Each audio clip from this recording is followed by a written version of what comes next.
called to see if she'd like to go to see a show, but Miss Kate said no. I'll tell you what you can do. Take me out to the ball game. Take me out with the crowd. Buy me some peanuts and cracker jack. I don't care if I never get back. Let me root for the home team. If they don't win, it's a shame. For it's 1, 2, 3 strikes, you're out at the old ball game.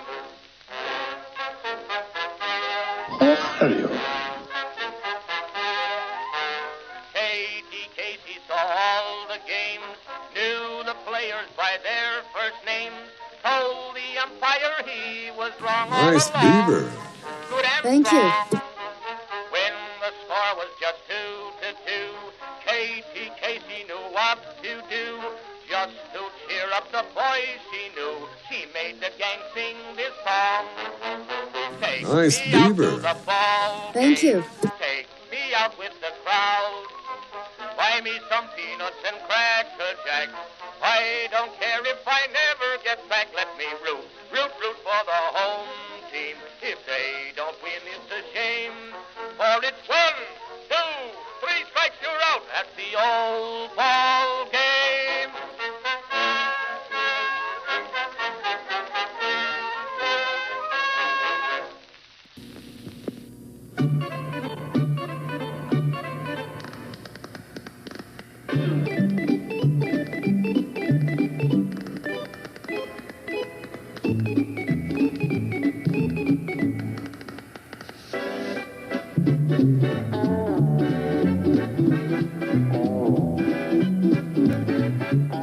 He met a strange friend in the Chesapeake Bay when Monday the Monster.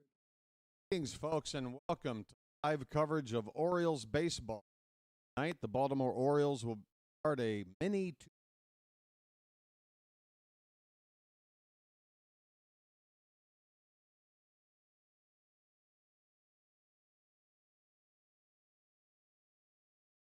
call me. Folks, it's an interesting time. It's a good time. Look, the whole is, oh, my volume is low, isn't it? That is low. On there. Hello? Oh. Oh. All right. Stand by, folks. Technical difficulties right out of the chute. Stand by.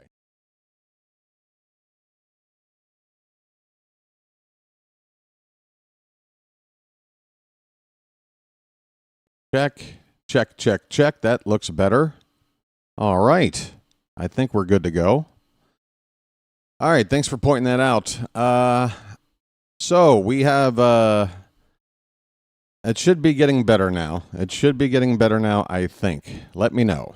Okay? Right. You've thrown me off. Now I can't get my thoughts together. But I'm glad you told me. We got it fixed quickly. So the Orioles, we're playing pretty well. We've taken 2 straight series against 2 teams right now that are playoff bound. The Mariners and the Astros. We have done well against the American League West here in the past week. And we've had some very special moments along the way. Too many for me to remember and list them all off, but the ones that jump to my mind immediately, Brandon Young coming oh so close to pitching a perfect game. Debuts for Dylan Beavers and Sammy Basayo. Yesterday's 12-0 absolute stomping of the Astros. 2 of the 3 wins over the weekend were as complete as you could ask for. Great pitching, great defense, and lots of hitting. 2 of the 3 games we had more than double-digit hits out there. Houston's a good team. You wouldn't know it the way we were playing out there. So I think I heard something about how the Orioles, their record in the past, I guess it's, 73 games is 40-33. We've been 7 games over 500 in a 73-game chunk of the season, nearly half of a season's worth. And that brings us all the way back to about a week or so after Mansolino replaced Brandon Hyde. Since that time, the Orioles have a winning record. And not only that, again, I'm only going off the memory and trust of the source I heard this from, but I think there's only 4 other teams in baseball that have had a better record in their last 73 games than us. You wouldn't know it, but that's because there's a lot of parity out there. There's a lot of teams that go on streaks and then they cool off, and there aren't a whole lot of teams out there playing. Just for example, right now, there's no team with a 600 winning percentage in the American League East, the American League Central, or the West. There is not a single 600 percentage winning team in baseball except the Milwaukee Brewers. There's one. There's basically one team that's kicking butt. Everybody else is kind of in a giant soup of being good but not great. We really picked a bad year to have a terrible start to the season, because if we had just played slightly better in those first 30 to 40 games, we would have a shot still, I believe, at finding a wild card spot in October. But unfortunately, we all saw what happened. This season started miserably. It took a long time to start making some changes and try to turn it around, but by the time those changes were made, the hole was too big to dig out of. Jordan Westberg came out with a quote not long ago talking about how he still wants to win, despite how the season isn't panning out the way that he had hoped, that there's still a lot of motivation to go out and win and finish strong and look ahead toward 2026. We got some good players on this team that want to win, folks. Hey, here's some notes. Albert Suarez is expected to make one more rehab assignment. Oh, excuse me. Let me rephrase that. Albert Suarez is going to make one more start during his rehab assignment, and then he will transition to bullpen work. So the Orioles have built up Albert Suarez's stamina by using him as a starter in his rehab assignments, but they have an eye toward using him in the bullpen, which I think makes sense because we have 2 other pitchers not far from returning, Kyle Bradish and Tyler Wells. Speaking of Tyler Wells, he is going to make 2 more starts before he's called up. That is official, according to Rock Kabatko on Twitter. That was an hour ago. I believe Wells pitches next in a couple of days, so another 10 days after that. So we're talking about 2 weeks. So first week of September looks like maybe the timing for Tyler Wells, and I think we'll see Bradish about a week before that. He's only got to make one more rehab start. And I've already mapped out when I think Bradish is going to make his return. I broke it all down in my Discord.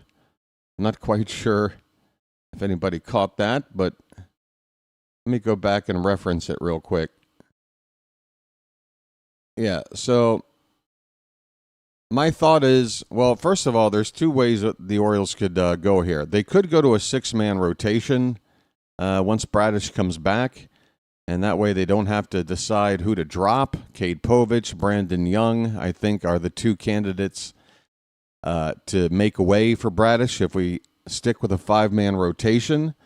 But the more you think about it, with where we are in the season, we want to ease Bradish back in. We've got some other guys who have been pitching, like Dean Kramer, for instance, yesterday. What was it, 114 pitches? Maybe going with a 6-man rotation down the stretch would make sense, or at least give it a try, as long as Brandon Young can show that he belongs in the rotation. Baseball isn't a fair sport, folks. I mean, the way Brandon Young pitched his last time out, he is deserving to keep his spot in the rotation, but he's not going to have that long of a leash because there's not enough of a track record of being reliable to go off of. I think Povich has probably earned that seniority and trust over Young if you had to choose between either.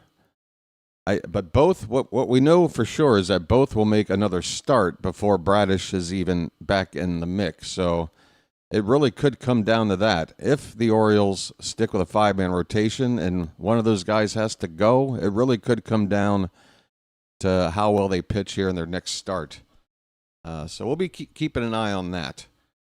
Now, if you want to see some good pitching, you're here for the right game tonight because Trevor Rogers is on the mound again. And what a treat it has been to watch this guy pitch this season. Record of 5-2, a 1.43 ERA, a whip of .81. The numbers are just plain ridiculous. Just 41 hits given up in 69 and a third innings. Only 2 long balls. Trevor Rogers has been all that and a bag of uts. He'll be up against a right-hander, Dustin May, who was over with the Dodgers. How did he get over here? Was that a trade? I think so. Dustin May has a record of 7-8. He has a 4.67 ERA and a whip of 1.35. All right, the starting lineups for the visiting Orioles. Jackson Holliday will lead off and play second base. Jordan Westberg, who had a big day at the plate yesterday, will bat second and play third base. Gunnar Henderson is at shortstop hitting third. Ryan Mountcastle in the lineup playing first base, and he will do the cleanup hitting. Colton Cowser will bat fifth and play center field. Samuel Basayo gets his first major league start behind home plate. He is catching and batting sixth. Jeremiah Jackson will DH and hit seventh. Dylan Beavers will patrol right field and hit eighth. And finally, Dylan Carlson in the lineup batting ninth and playing in front of the monster in left field. For the Red Sox, leading off and DHing, Nate Eaton. Roman Anthony, a highly touted prospect rookie for the Red Sox. He's in right field batting second. Alex Bregman will play third and hit third. Romy Gonzalez is the cleanup hitter at second base. Trevor Story will bat fifth and play shortstop. Jaron Duran is in left field hitting sixth. Cedar Rafaela in center field hitting seventh. Carlos Narvaez will do the catching and bat eighth. And finally, switch hitter Abraham Toro is at first base and batting ninth. The Orioles come in with a record of 57 and 67. They're 10 games under 500. They're 10 games under on the road with a record of 27 and 37. The Red Sox are 11 games over 500 with a record of 68 and 57, and they are tough to beat at Fenway with a record of 41 and 23. Basically, nearly 2 out of 3 they're taking at home this season. So with that in mind, even though the Orioles are playing great here recently, I think if we take a split here, we'll be happy. And the best way to do that is to win Game 1 with Trevor Rogers pitching tonight. Let's win that and give ourselves a chance for a mini sweep, but at the very least set ourselves up for, at worst, a split in a tough venue, Fenway Park. All right. This game is going to be getting started here in about 5 minutes. No, it's 10 after. Wait a minute. Did I completely misjudge when this game's supposed to start? I might have. This game's starting very soon. How have I already been on the air for 15 minutes? It's impossible. I've barely spoken. I've just mentioned the lineups, the starting pitchers, a couple of notes with some pitchers on rehab assignments. That's it. But we are ready for baseball, folks. Fenway Park. I am happy to be here. I'll be checking in with everybody there in the Charm City chat once we get between innings. But let's lock in here. Top of the first, Jackson Holliday in the on-deck circle taking his practice swings. Dustin May making his final warm-up tosses. He was with the Dodgers at the start of the season. I guess he came over at a deadline trade, but let me see if I can quickly dig up that information. Traded to the Red Sox. This was on deadline day. Okay, so the Red Sox sent James Tibbs III, an outfield prospect, along with Zach Earhart, another outfield prospect. Tibbs III was Boston's number 5 overall prospect. Earhart, their 27th. And, yep, they sent those two guys over for Dustin May. That was right on deadline day. We are underway, folks. May's first pitch of the ball game is up and away for ball 1 to Jackson Holliday. Holliday's hitting .249, 15 homers, 48 RBI. And suddenly, what do we have? Let me guess. The stupid little contraption in the hat of the pitcher is malfunctioning. This always seems to be an issue right at the start of the game. Boy, look at that head of hair on Dustin May. Yeah, it looks like he should be in a Siegfried and Roy show. Looking like that's a mane of hair right there. Folks, what's going on already? All right. Okay, so the equipment issue in the hat of Dustin May is now fixed. And we are ready for the second pitch of the ball game. 1-0 count on Holliday. And the next offering is upstairs, 2-0. Nice start for us. May has missed out of the zone by some margin here in the first two pitches. That one is inside, 3-0. Keep taking, Jackson. Wilyer Abreu is day-to-day for Boston. He's not in the lineup tonight. He may not have been anyway with the left-handed Rogers on the mound. 3-0 pitch, Holliday takes all the way, and May hits the outside corner with a strike. Red Sox are wearing their traditional home whites with the red trim. Orioles in their road grays with the orange and black trim. Foul ball by Holliday makes it a full count.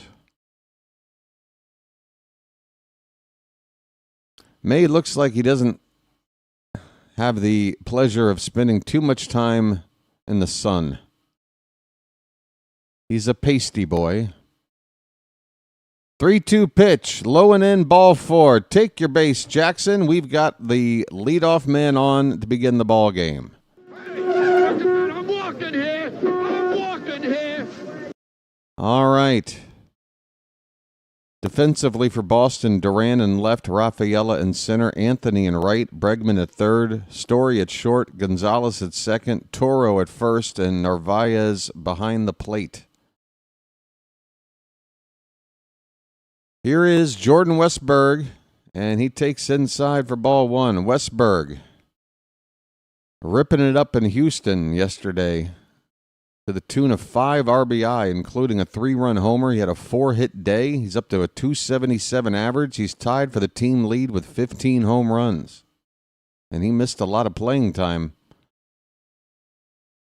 About a month to injury. He's got a 2-0 count already, folks.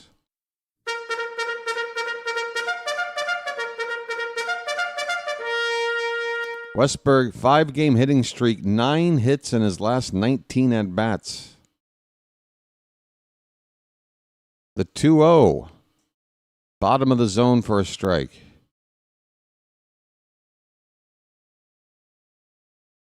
Folks, I'll tell you this. Sammy Basayo, from watching him just take, 4 or 5 at-bats. The first one, we didn't really see much. He got hit by a pitch, like second pitch in. Here's a ground ball. This could be 2. They go to second for 1. Oh, they drop it! They drop it! Wait a minute. No. He didn't hold that ball long enough. They're saying it's a force out at second.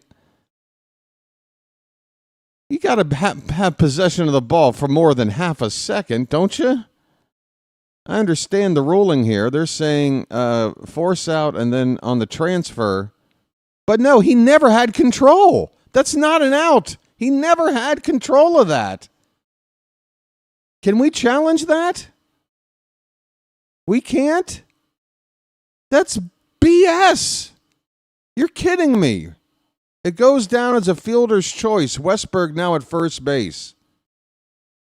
Yeah, it wasn't a transfer. He never had possession of it. The ball is falling out of the glove the whole time. He never had a grip on it. That is not an out. Should be 2 on, nobody out right now. Unbelievable. And we can't challenge. That's a non-challengeable play, I'm assuming.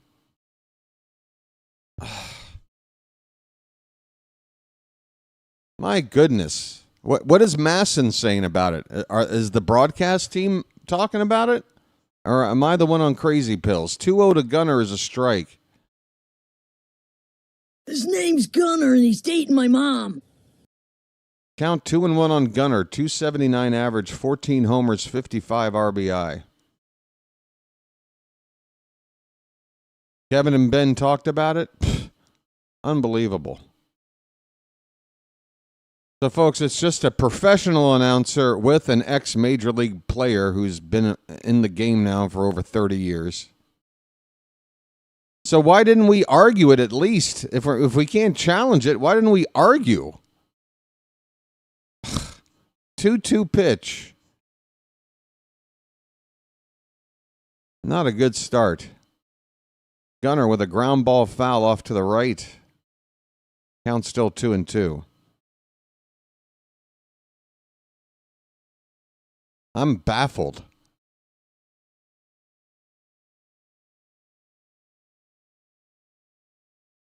I'm playing under protest.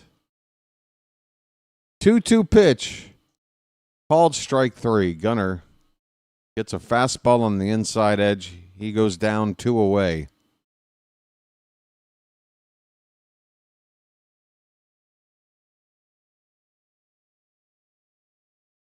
The thing is, even if the umpire didn't have the best view of it, if he was somewhat shielded by, the player's back, I mean, it was all in one motion where there was never any point where, like, oh, he's got control of the baseball. Like he was falling away while trying to get the ball, and then whatever. I'm done. Ryan Mountcastle, folks. Okay, mount up. 0-1 the count on Mountie. That one's lined. Base hit into left center field. Westberg has a big turn. Now he nearly has trouble getting back to second base, and he is... Oh, I hope he didn't twist something. Westberg is gingerly getting back to his feet. He took a wide turn at second, thinking of going first to third on the hit from Mountie. Made the right decision to get back. Oh, yeah, there might have... Oh, yeah. The footwork. Oh, no. The trainer's out there, and Westberg is limping around.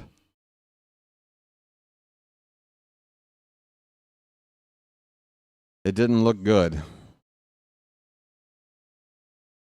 This could be a season ender for Westy if it's a problem. He's trying to sprint on it.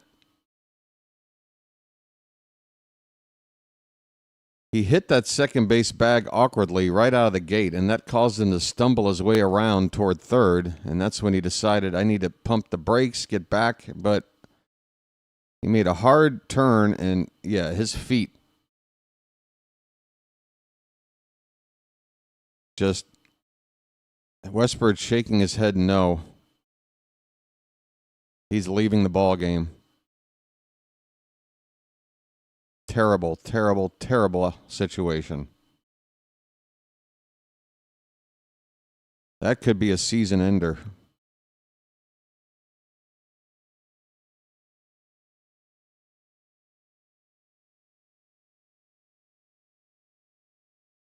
If it's not a season ender, I don't see how he's back before September. Oh, right there. There's a freeze frame. His right foot, that ankle gets turned. I mean, that foot is going in a direction that is not natural for the human body. That right foot and ankle definitely got jacked up on that play. That is bad news. Pinch runner on Luis Vasquez for Westberg at second base. 2 down in the inning. Colton Cowser's up. We've got a new Magic member, we've got a repeating Magic member. Ronnie, a member now for 2 months. Thank you, Ronnie. Forgive me right now. I'm a little bit upset. My favorite Oriole player looks like he just ended his season. Potentially. 0-1 pitch to Cowser. Swung on and missed. A sweeper by May. And a good one. It's 0-2. I'm going to try to get back to playing some sound effects. And I better get ready for that Harry Belafonte music as well. For crying out loud. Pitch. Called strike 3 on the inside edge. And the inning is over. Well, the Orioles, they got a runner on. I don't know. I'm depressed. This is not a great way to start the night. Westberg is out of the game. It doesn't look like they're playing the ad, at least for the first half inning. I muted it just in case. Gonna unmute it now. And let's check in with the Charm City chat. Folks, once again, I'm going to need some kind of... Oh, there's a few @mentions. Sorry, guys. Yeah, I might need a little bit of a morale boost after that. There is Ivan, Ask Mom, Card Crazed, Daniel Berry, Danjo, UX23, Matt is here. Football. If the Orioles lose tonight, I'm going to blame until the start of tomorrow's game. Blame what? He didn't say what you're blaming. If the Orioles lose tonight, I'm going to blame until the start of tomorrow's game. Okay. Just generic blame on anything? Joel is here. Chawa.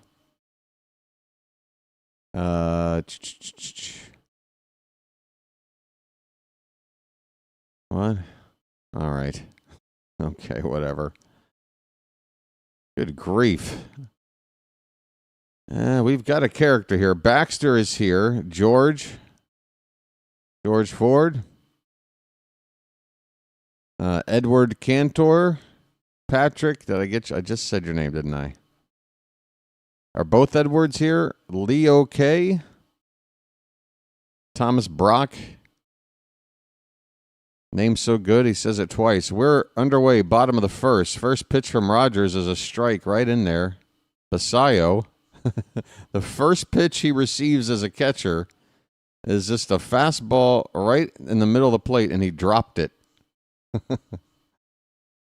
Folks, there are some strange signs going on. Here is a Baltimore chop. Third baseman, Westberg. Not going to have time. Eaton beats out an infield hit. I'm sorry, it's not Westberg. Why would it be Westberg? Sorry. Ramon Vasquez now playing in the field. Sorry, Luis Vasquez. Oh, my God. Somebody just put me out of my misery. Luis Vasquez is now at third base, and he could not get that throw over to first in time on a big chopper.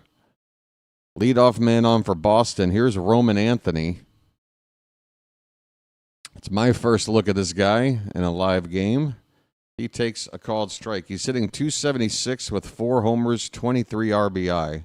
Left-handed batter. One of the more highly touted prospects in all of baseball this season.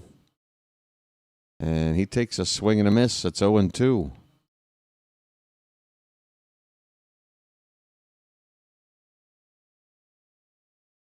No score. Just getting started, bottom of the first. In Fenway Park.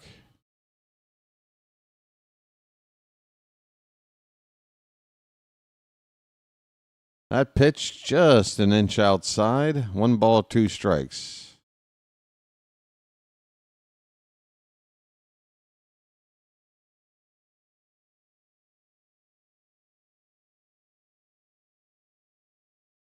A 1-2. Swing and a miss. Oh, a front door slider. See you later, Roman Anthony. Well, y'all come back now, you hear? Oh, man. Trevor Rogers. Beautiful. 1 down. Here's Alex Bregman, dangerous hitter, 305 average. Got 52 RBI. Here's a soft toss to first. And Eaton is back. Now, is this Eaton? Nate Eaton? Any relation to Adam Eaton? Another former left-handed hitting outfielder who's got some speed? I have to think so. If you know out there in Charm City, chat, let me know. Want to know on Bregman?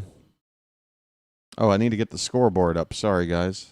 Pitch is inside. 2 balls, no strikes.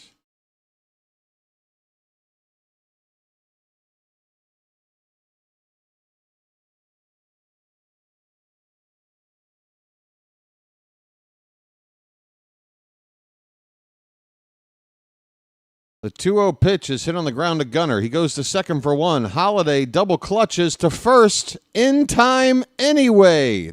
Holiday had trouble on the transfer, but we still turn 2.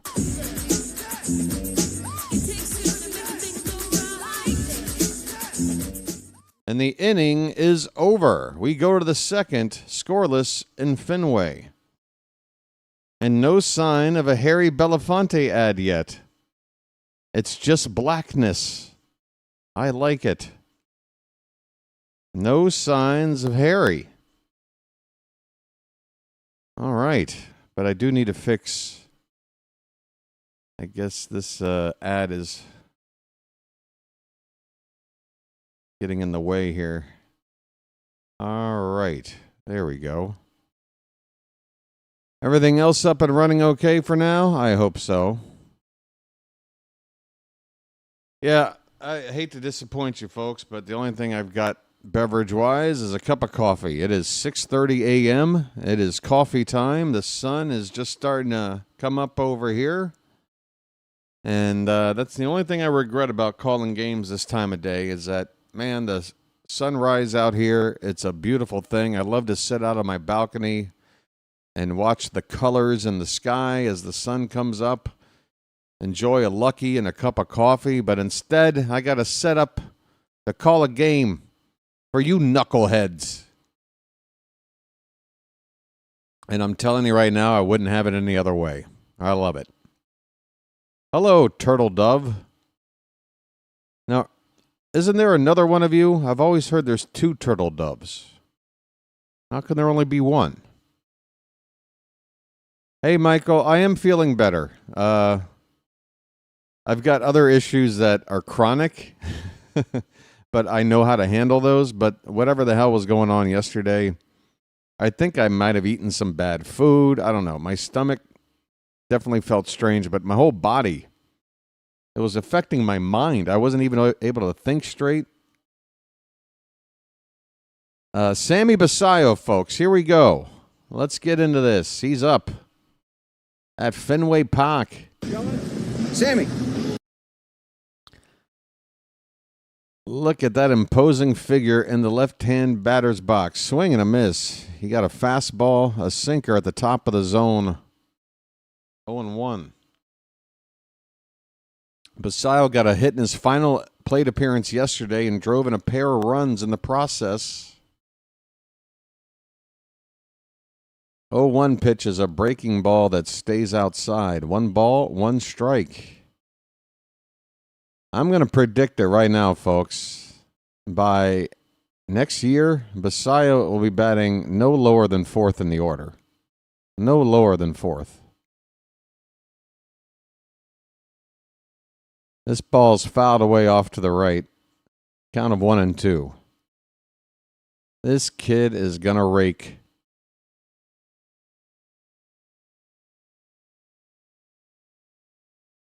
I know it's only been 1 game plus a few pitches here, but he looks way more comfortable than your average 21-year-old rookie who's been in baseball for under 24 hours. That ball's crushed. Right field. But it is hooking foul. Way, way foul. 2 strikes on Basayo.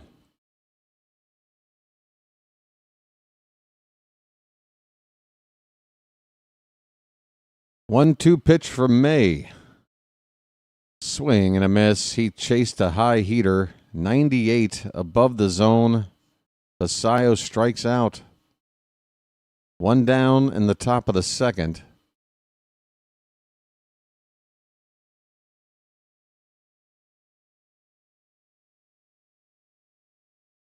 Yeah, the Westberg thing. Man, it's going to be hard for me to get that out of my mind. Jeremiah Jackson is up. He's a bullfrog, didn't you know? Jeremiah was the bullfrog. Takes a called strike right in there. Jackson's hitting .333 after getting called up a couple of weeks back. No homers, 4 RBI. 0-1 pitch. Hit on the ground to shortstop. Off-balance throw by Story, but he gets it to first in time, 2 away.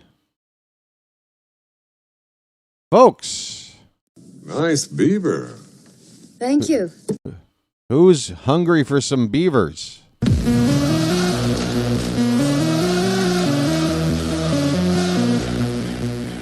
Nice beaver. Thank you. All right, Dylan Beavers at the plate. First pitch is way high above his head. Ball 1. Got Bush. We've got Bush.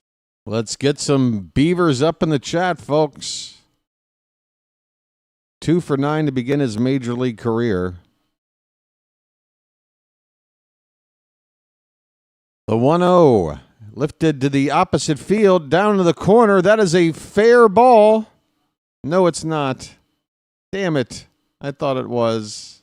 There's so little foul territory at Fenway down the line, and that ball did hit off the side wall. I thought it dropped in. I didn't see that carom off the wall. I saw a ball on the fair side of the chalk, and I got excited. It is 1 ball, 1 strike on Beavers.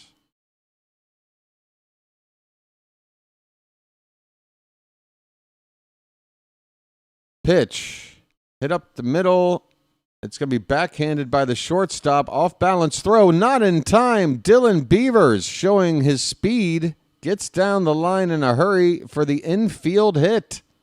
Beavers is now 3 for 10 to begin his MLB career. That's a .300 batting average. I know my math. Here's Dylan Carlson. First pitch to him is a strike on the inside edge. What just happened in my game? It went black. Why did you do that? Why did you do that? Okay. 0-1 on Dylan Carlson. Dylan, your son? Carlson with a 2.07 average. He's got 6 home runs now, 19 RBI. A couple of homers in the Houston series. That's a sweeper that breaks into the zone for a strike. 0-2. Beavers at first with 2 down, no score, top of the second.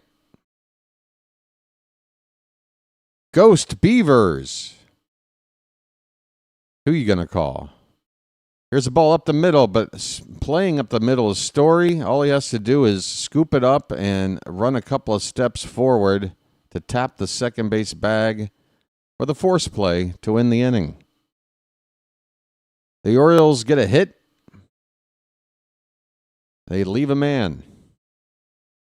We go to the bottom of the second, no score in Boston. It'll be Gonzalez, Story, and Duran coming up for the Red Sox. Tyler O'Neill started baseball activities today. What does that mean to Oriole fans out there? If anything, I don't know. But he did. He threw almost pain-free. Doesn't know if he'll be back before September 1st or if he'll need a rehab assignment. Well, that doesn't really say much. You don't know how long it'll take. You don't know if you'll need an assignment. There's still pain. Zach Eflin had successful lumbar microdiscectomy today with Dr. Thomas Tolley in St. Petersburg, Florida. Anthony Servideo released from AA Chesapeake's roster, probably to make room for some of our newer draft picks from last month.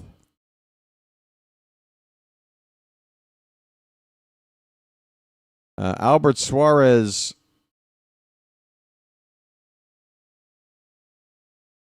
in his second rehab start yesterday, went 3 innings, gave up 2 walks and a hit, 1 run, 1 strikeout. He also had a wild pitch and a balk.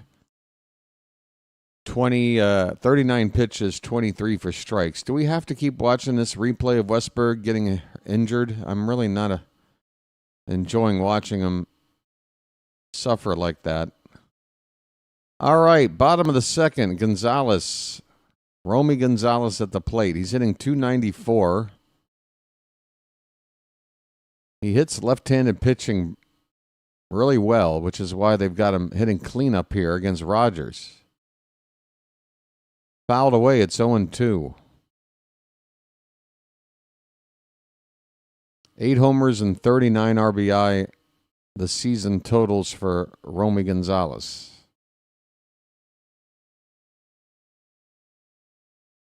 0-2 pitch in there for a strike 3. Wow.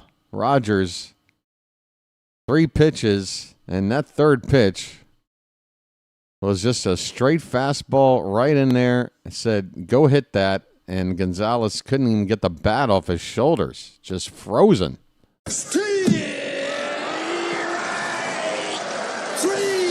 Well, y'all come back now, you hear? Hey, L. Good. How you been, buddy? Well, y'all come back now, you hear? All right, Trevor Story, first pitch strike. Story's hitting .258. That's his story. Get it? That's low, 1 ball, 1 strike.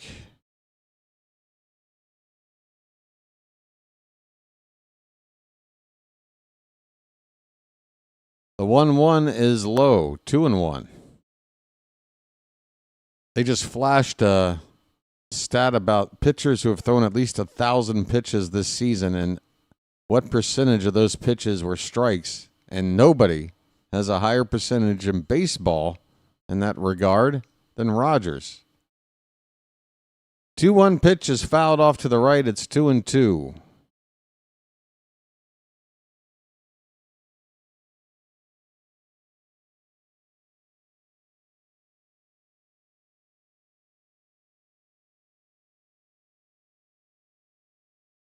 Some of these stats you see with Rogers just blow you away. It's unbelievable. I mean, we really got ourselves, for now, He's an ace. What do you want me to tell you? He's an ace. I think 3 starts ago is when I just said, all right, I've seen enough. He's an ace. This is not an aberration. I mean, at least not in the short term. We've seen pitchers go from being all-stars to retreads within a year. Many times over in the history of this game. So who knows how long this Rogers dominant pitching form can keep going. But, man, I'm going to enjoy it while it lasts. 3-2 pitch is fouled away. Still a full count. As you would expect, it's a full house here at Fenway. It always is. I hate this team, but I love their ballpark. Pitch fouled away. Never been to Fenway, not for a live game. I did get to go check out the stadium on an off day once.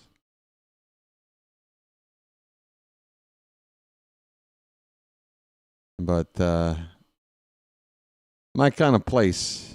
Love the quirks. Love the quirks. This will be the 9th pitch to Story. And it is tapped foul at the plate. Another pitch coming. Rogers has thrown 21 pitches. Almost half of them have been in this at-bat.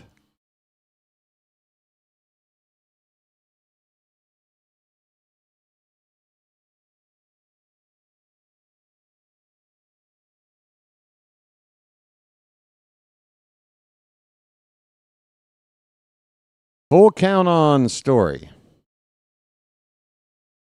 Another payoff pitch. Reached for, tapped in front of the plate. It will. Looks like it had some English on it. It rolls back into foul territory. And we will have another pitch coming in this sequence. The never-ending at-bat. Oh, the never-ending at-bat. Oh, come on, Trevor. Another 3-2. Fouled away again. Ugh. Trevor Story is going to shorten Trevor Rogers' night. He's going to take an inning off of his night tonight with this at-bat. Pitch number 12 coming up. Swung on and line into left field, a base hit, and this Fenway crowd is ecstatic. Say what you want about Boston fans. They may be a little bit obnoxious. To me, they're not as bad as the Yankees, but they're knowledgeable. And they know when to give a round of applause. Man, Trevor Story, what an at-bat that was. He wins it with a hit to left. 1 on, 1 out. Here is Jarren Duran. Swing and a miss. Oh, he chased bad one inside by nearly a foot. Duran a little excited up there. It's 0-1.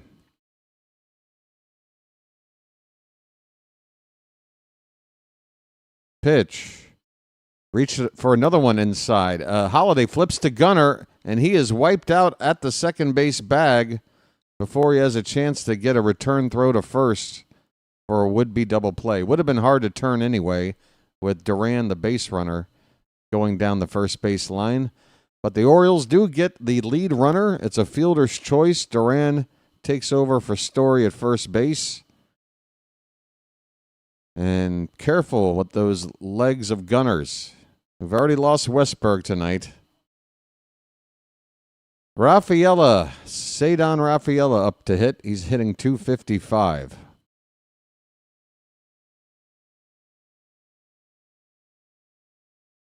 I'm a beast in everything that I do, Turtle Dove. I'm a beast. Rafaela, 14 homers and 52 RBI to go along with the .255 batting average. And first pitch from Rogers, way off the plate. A slider that forgot to slide.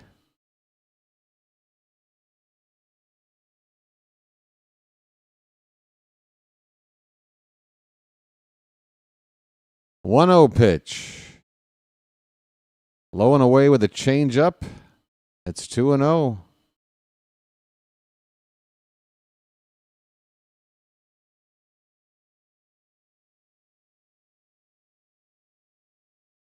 The next pitch, outside, 3-0. A little strange for Rogers to fall behind like this, 3-0.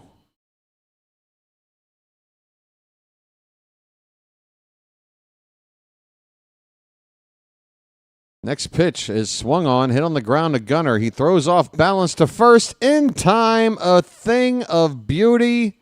Rafaela gets down the line quick, but Gunnar got rid of it quick, and the Orioles get out of the inning with no damage.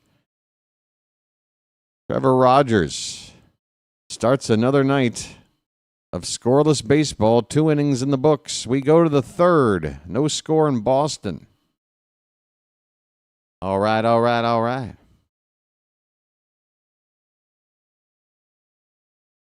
BW used to be an awesome party DJ. Used to be. Folks, if you're familiar with the 930 Club in Washington, D.C., it's one of the more popular music venues of its size in all of America. I DJ'd that venue. I wasn't like the permanent DJ. We kind of had a rotation. It depended on the kind of bands that were playing there that night. But if it was an indie rock kind of a band, a cool band, I was your DJ from about 2002 to 2008. If you came to see a good band play at the 930 Club and you were listening to the music between bands, that was me. How you doing? I also had the pleasure of DJing a big New Year's Eve party once, and due to the ingestion of several Jell-O shots, I passed out about 90 minutes before the midnight hour, and somebody else had to take over the DJing duties. Those damn Jell-O shots, man. Never again. They creep up on you. You pop like 4 or 5 of them going, so what's the point of this? And then 20 minutes later, you're brain dead. Just passed out on the floor. That was me. All right, top of the third. Hey, there's an Oriole fan chowing down on something. Jackson Holliday will lead it off.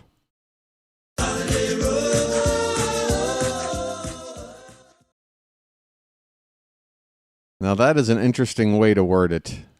Folks, you can support the channel to guarantee that I never go away. I'm like that skin tag that you just can't get rid of. 1-0 on Jackson Holliday. That pitch is at the bottom of the zone. The count even up at a ball and a strike. Holliday walked his first time up.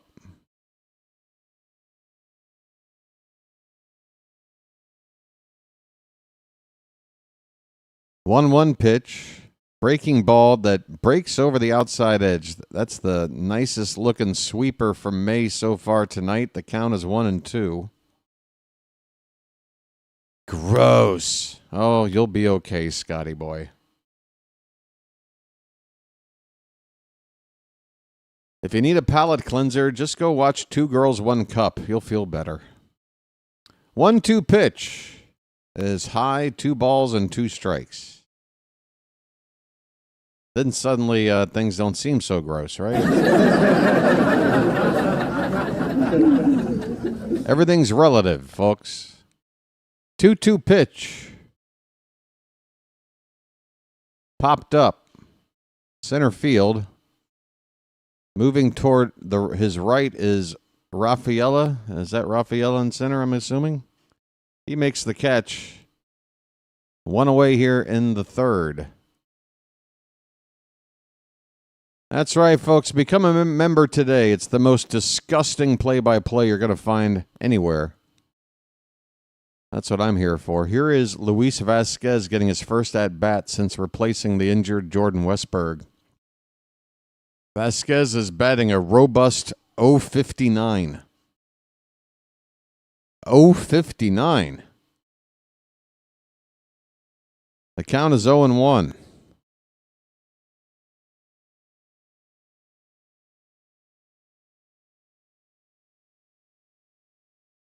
Swing and a miss on a fastball right down the middle. Man, if you can't make contact with that, what can you hit?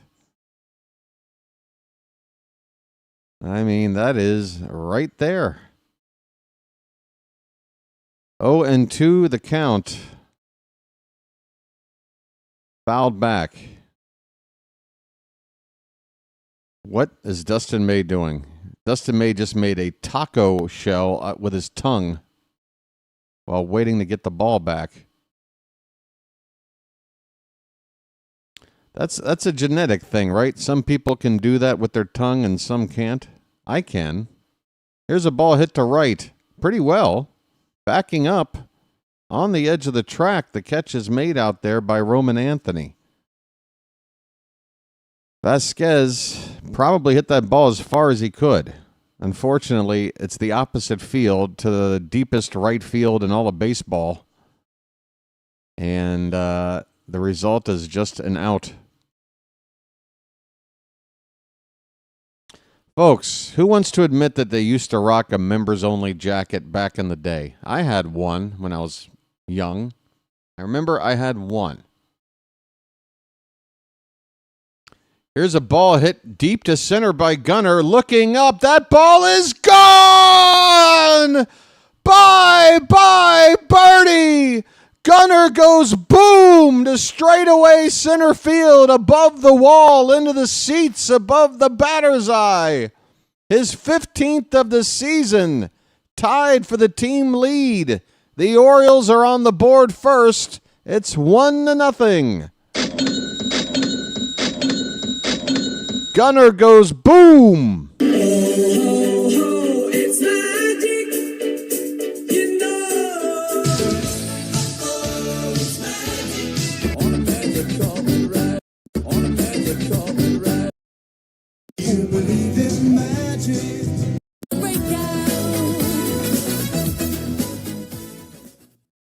Folks, you earn one if you hit one out to center field in any ballpark, but center field here at Fenway, you got to have a moonshot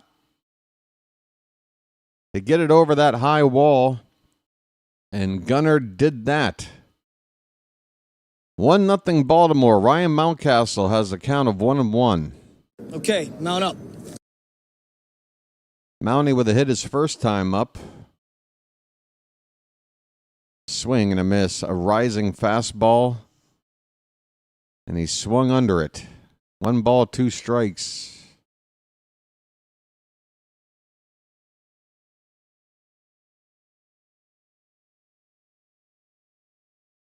Two down, the 1-2 pitch. Opposite field, base hit for Mountie. He is 2 for 2. Great piece of hitting. That sweeper breaking from right to left across the plate away from Mountcastle. He stuck the bat head out and went with the pitch. Took it to the opposite field. That is how you handle those breaking balls going away from you, Mountie. That is the swing we're looking for. Put that in your memory bank and lock it in. Here is Colton Cowser. Way inside, ball 1. Folks, get those cows up in the chat. Don't hesitate. Or the milkmen, if you're Magic members. 2 out, runner at first, a run in. The 1-0 to Cowser. Oh, he chased a bad one. Oh, I saw him starting to swing, and I wanted to yell at him, don't. That pitch is nearly in the dirt, It's a swing and a miss. 1 ball, 1 strike. Infield shifted heavy for him to pull. The third baseman nearly playing at shortstop. Ground ball to the right side, foul. 1 ball, 2 strikes. Keep the line. Ving. Keep the line. Ving. I almost got it. 1 ball, 2 strikes. Pitch. That one's lifted toward left center field. It'll be caught out there by Duran and left for the final out. But the Orioles do get on the board first, courtesy of a home run from Gunnar Henderson. Straightaway center field. That ball was hit 414 feet. And we go now to the bottom of the third. The Orioles 1 run on 4 hits now. 1-0 over Boston. Boston. It'll be the 8, 9, and 1 batters coming up for Boston. Hey, folks. First time I've brought it up tonight, and wow, look at that. I haven't even taken a gander. You guys are awesome.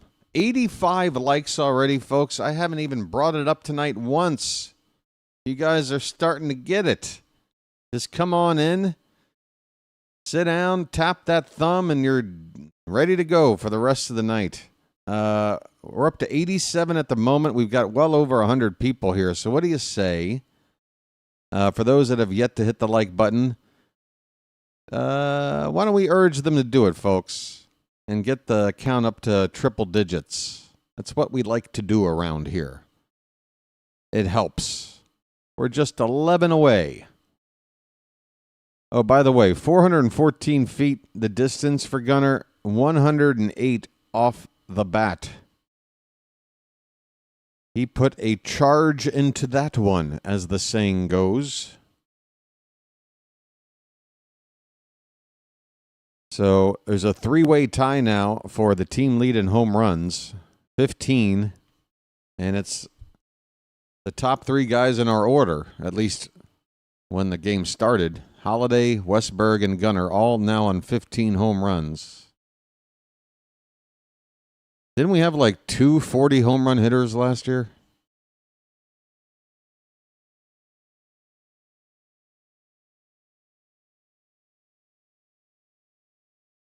All right, bottom of the third.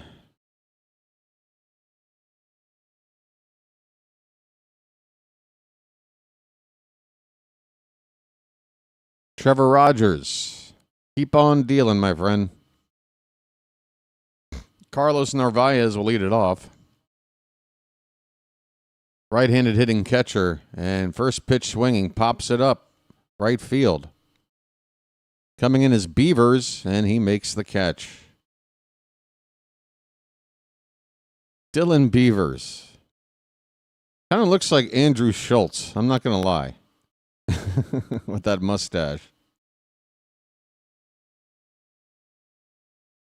1 out for Abraham Toro. Boston's first baseman.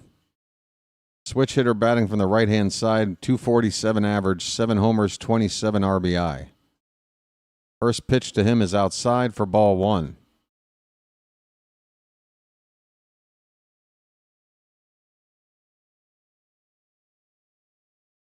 Let Rogers cook.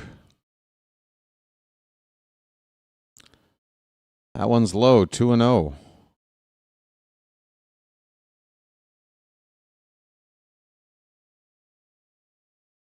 Two and 0 on the number 9 batter. Come on, Trevor. You know what to do. Go right after this guy. That ball's hit on the ground on 1 bounce to Henderson. Over to first in time. 2 away. Easy peasy, lemon squeezy.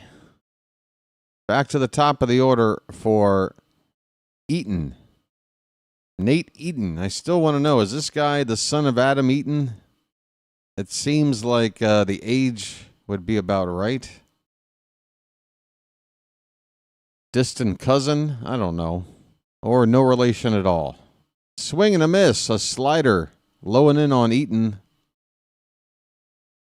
0-1 the count.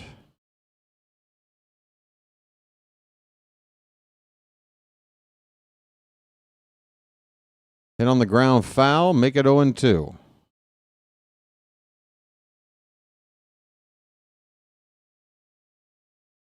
One more strike to get through the third inning for Rogers. Pitch count is fantastic. Just 36 pitches. And that ball just got a piece. Did Eaton to stay alive. Still 0-2.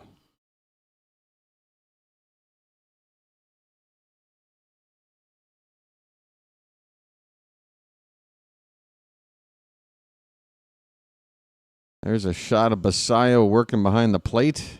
His first major league game behind the dish. Here's a ground ball. Gunner's been busy. To his left this time. Spins, throws, and gets him.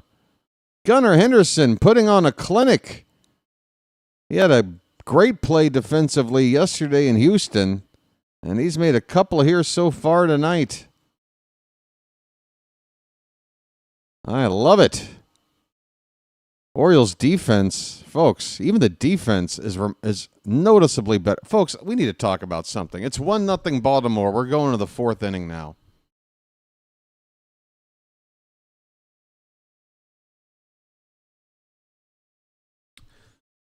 Look, I'm not saying this team had a chance if we did everything in our power to keep this team as strong as possible. But it seemed pretty clear that the Orioles had a plan. Once they realized the season wasn't going the way they wanted, they were going to sell off some players, try to get back some young talent to help toward the future and get something in return rather than watching some of these guys just walk through free agency, right? And we also had some injuries to deal with. And, folks, like, out in Wrigley Field, when that trade deadline happened and you started to look at some of these lineups we were putting out there and some of these who are yous in the bullpen. Who are you? Who are you? I mean, you just got the sense that, like, the team just didn't have any direction or ambition. What was there to play for? And you saw it in the results. We had about 10 days there where we couldn't, for the life of us, score in any more than one inning, if that. If we got more than 5 hits in a game, it was a surprise. Just everything you could think of that would make you have to conclude that this team just, again, is just without direction or ambition, and it's just really, really not easy to watch. Well, guess what's happened here in the last few days? We've called up Dylan Beavers and Samuel Basayo, and folks, I got to tell you, I see a noticeable difference in how this team is playing in every aspect of the game. So my question is, why did we delay it? We could have replenished this team with these 2 players immediately following the trade deadline, but we waited an extra 16 days. Basayo hits one to left field. That ball is going to hit off the monster. Basayo is thinking too, and he will get there. Sammy Basayo. Welcome to Fenway. He goes opposite field high off the monster. And if it was an accurate throw to second, he might have been out, but luckily it wasn't. He will get a double out of this, leading off the 4th. Folks, splash it up. Splish, splash, I was taking a bath.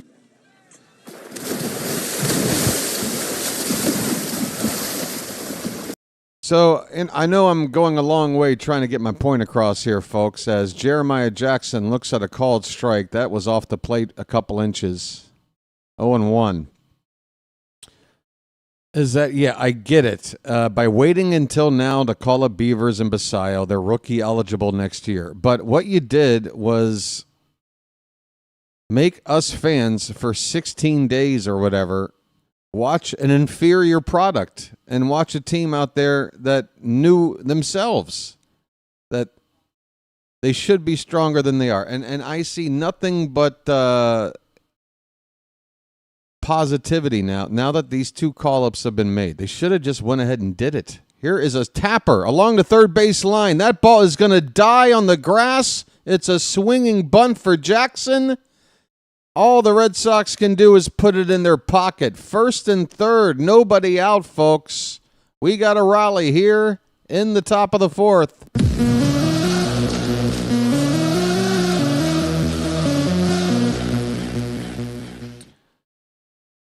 The season's over. Who cares if we waited 16 games? I care. I care that this team, for 16 games, played like crap, looked like crap, and it didn't need to. I care. If the sole purpose of making a team look like crap for 10% of the season is to hopefully increase your chances of winning a Rookie of the Year next year to get an extra draft pick, if it's worth that much, then we have a major disagreement. I would rather build the best team we can through draft. If we get an extra pick or not, fine.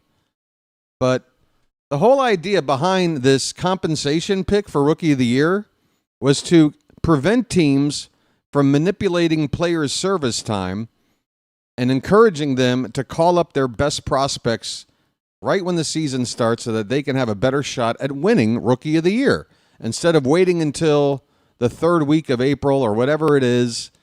We know that date. Jackson Holliday was flirting around that date. This goes back a long time. So they put this in place to curb teams from manipulating service time. But by now, having this compensation pick, Holliday with a line drive in his center field, that's a base hit. Basayo can walk home. It is 2-0 Orioles. I will keep on complaining. That is Beavers. That is Beavers with the hit. Excuse me. Oh, I suck. Dylan Beavers with a base hit. I guess that's what I get for not concentrating. It's still a nice result, folks. We got ourselves a rally here.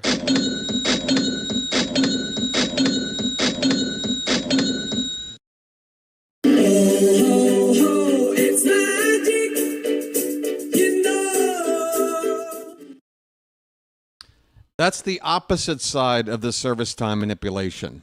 Like, here's the deal. If you manipulate service time on the front end, if you don't call up a player until like April 18th or whatever it is, then that 1 year of service time is back-ended, so you get an extra year out of that player. So they came up with a way to curb that. But now we're manipulating service time on the opposite end, which is what we've seen with Basayo and Beavers, which is, let's not call up those players yet, because if we wait for that on this end, then those players will be rookie eligible next year. Maybe they win Rookie of the Year and we get a free pick. But again, it's like you changed the you added a what do you call it? Here's a bunt attempt by Carlson. It's foul off to the left. He's got a count of 2 balls and 1 strike. You gave an incentive to call up your prospects and avoid manipulating service time. But now, guys like Mike Elias are still manipulating the service time, but just in a different way, by preventing players to get called up so that they can be eligible for rookies next season. Do you see what I'm saying? It's like it just cancels itself out. Anyway, another bunt attempt by Carlson, and that ball goes to the backstop. I'm not sure what it hit. I guess it hit the bat. Carlson, though, if it hit him, was in bunt position, so it would still be a strike. The count is 2-2. And I'll shut up about all that, all right? I don't like it. No, I don't care if we had a record of 5-110. I want our best players available to be on the team trying to win ball games. 2-2 to Carlson. That ball's lifted into right center field. The second baseman is out there, but it's center fielder Raffaello on the catch. Too shallow for anybody to advance. It's the first out of the inning, still first and second for the Orioles. Yeah, all this has to happen, and then they have to win Rookie of the Year, and then the pick they make has to then pan out for all of this to make sense. And personally, again, I would never manage a team like that. And if I were an owner, I wouldn't want a GM in charge handling the roster like that. I'm sorry. Jackson Holliday up with 2 on, 1 out. First pitch swinging, pops it up, third base side, out of play. Holliday is 0 for 1 with a walk. He's up there with 2 men on base, 1 out, 2-0 Orioles.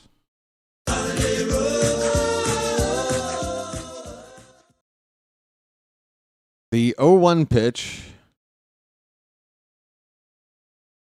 popped up left center field toward the warning track. Raffaello will make the catch, and again, not deep enough for anybody to advance. So first and second, nobody out, is now first and second with 2 out.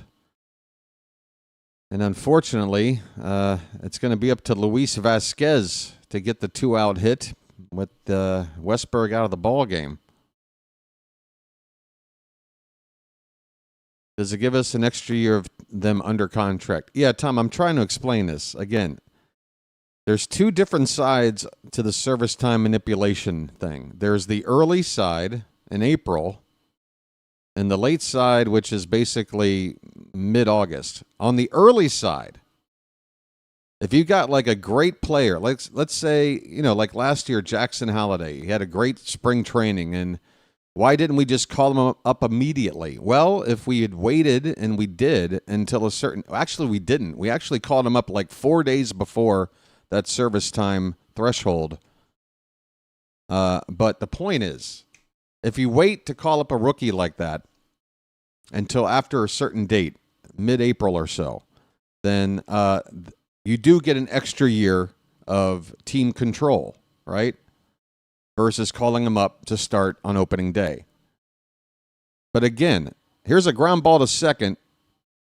Throw to first will be in time. Vasquez is retired and the inning is over. The Orioles do add on another run. It is a Dylan Beavers base hit that scored Sammy Basayo. Folks, I enjoy saying that. Let me say it again. Dylan Beavers with an RBI single to drive in Samuel Basayo. It is 2-0 as we go to the bottom of the 4th. The Orioles have pounded out 7 hits off Dustin May. We really should have more than 2 runs. 7 hits already. We go to the bottom of the 4th. So, yeah. So, that's why, that is the very reason why MLB introduced this incentive to get a compensation pick for winning Rookie of the Year. It lets teams know, like, hey, look, if you got a stud rookie, don't wait to call him up. Call him up now. It'll give him a better chance at winning Rookie of the Year. But now here's what the owners and GMs have figured out. Well, okay, maybe not manipulating service time on the front end is what is in our best interest, but for somebody like a Dylan Beavers or Sammy Basayo, guys that we would have called up already because we need them on this team, if we just wait, though, and manipulate the service time on the opposite end, where by calling them up after a certain date, which is like August 16th, then they'll still be rookie eligible next year. So they're still manipulating service time. It's just in a different way. You understand what I'm saying, folks? You guys tracking with me here? At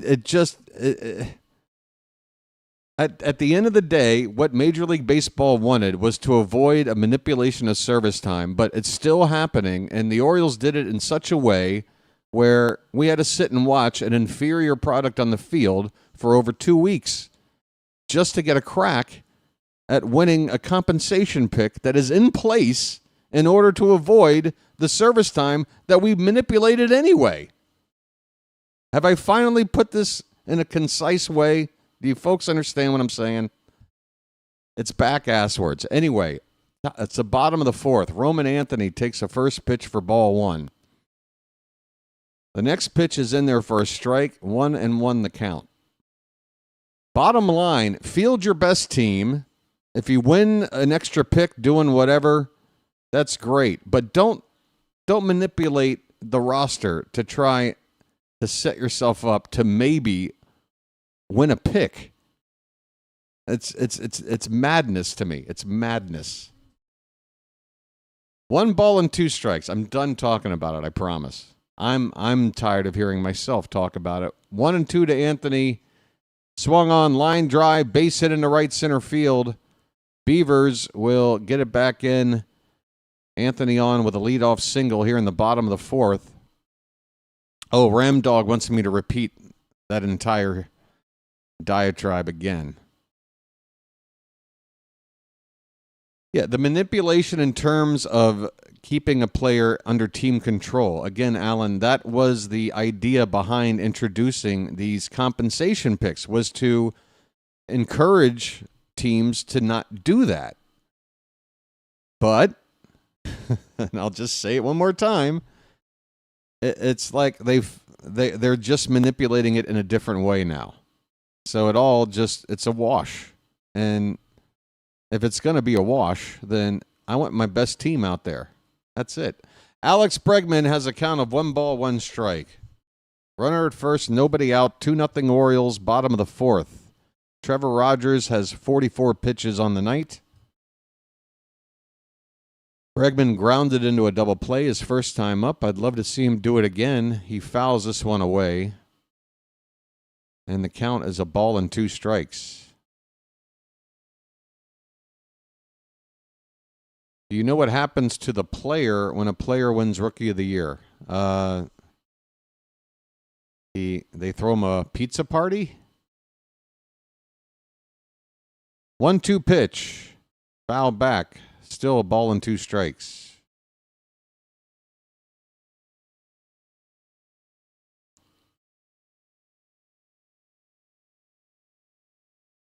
Romy Gonzalez is on deck.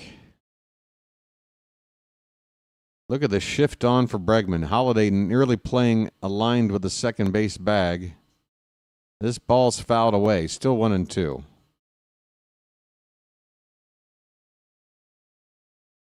I need a lucky, and this coffee is cold.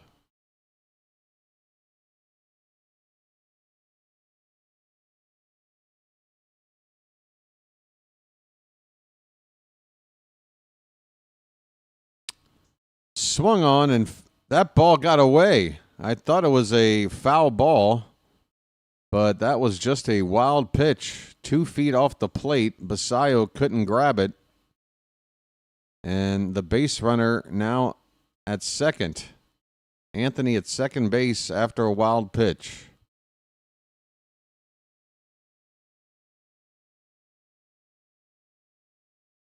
Oh, wait a minute. This needs to... Why is this Gonzalez thing not updating? Here's a ground ball to Holiday. He will throw to first in time to get the out. The runner now moves up to third base. Is that the first out of the inning? That's why that wild pitch really hurts.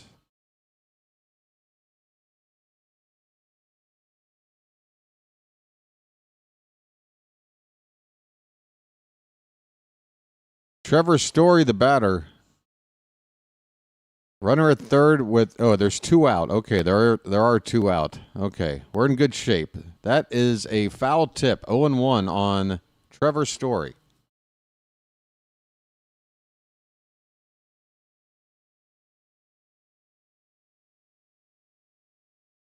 The 0-1.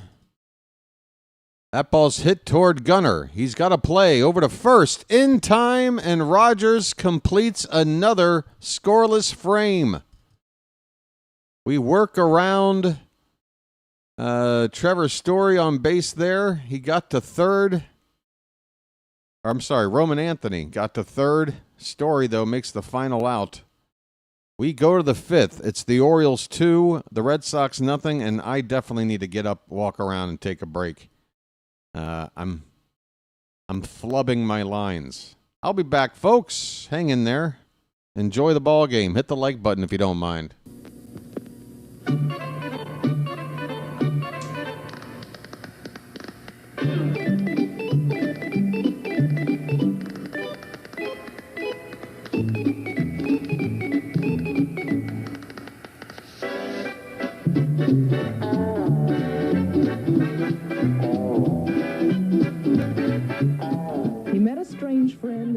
Chesapeake Bay when Monday the Monster.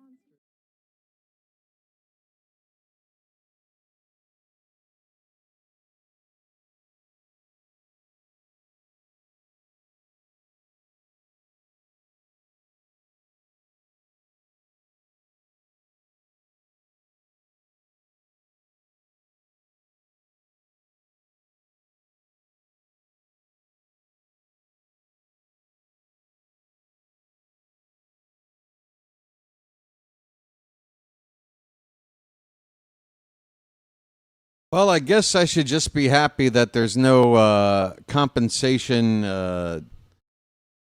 pick for winning a Cy Young Award, right? Because imagine that. Imagine if we kept a good pitcher from getting called up and manipulated their time in order to set them up to maybe win a Cy Young Award. We haven't won one in 45 years.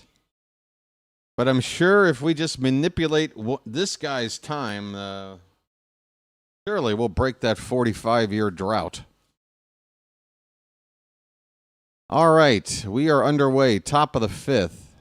And the first pitch is low and in for ball one. The Gunner. Folks, Gunner. Smoked one out to dead center field for his 15th home run last time up. His name's Gunner, and he's dating my mom. Hit on the ground, second base, routine play, one away. Gunner retired. One out in the fifth. May is on 73 pitches.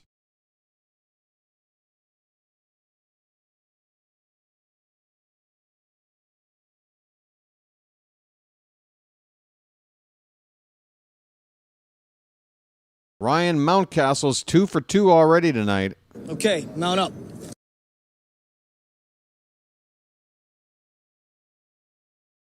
First pitch is a called strike.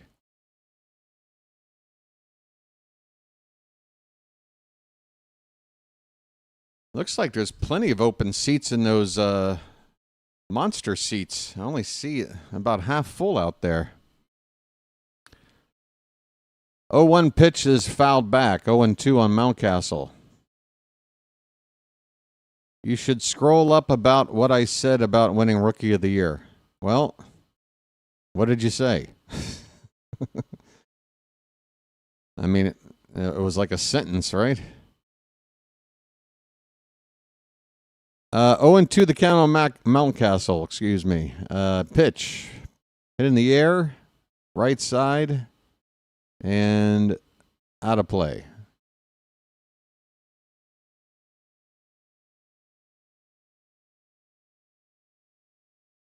All right, let me appease Dylan.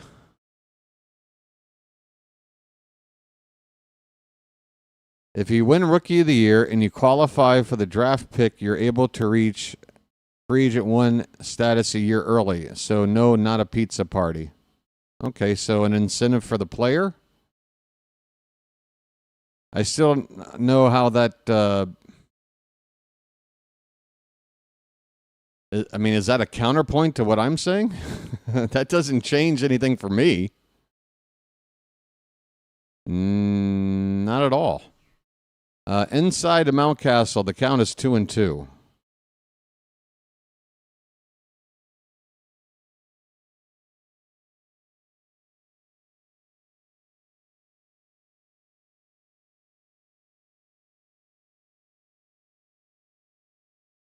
And you do know that the pizza thing was a joke, right? Okay. Just making sure. I mean, folks, apparently we got people that think what Mike Elias does with the roster, it makes sense. I'm looking at a team right now that's in last place and has completely underperformed more than probably any other team in baseball this year, with the possible exception of the Braves. Who's that responsibility lie on? Mountcastle lifts one deep to center field into the Bermuda Triangle out there. And that ball is caught up against that roll-down shed and straight away center field by Cedon Rafaela. Man, Mountcastle hit that ball a country mile. And he comes away with nothing.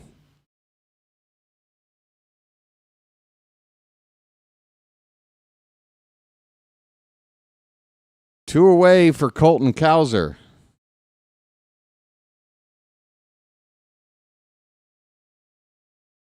Swing and a miss on the first pitch. Folks, get those cows up quick. This could be a quick at bat.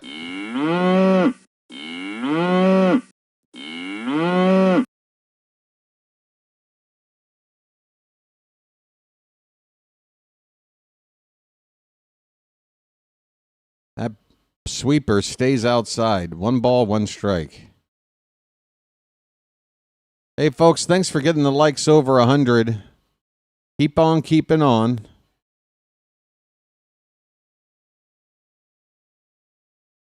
One pitch. Inside. 2 balls and a strike.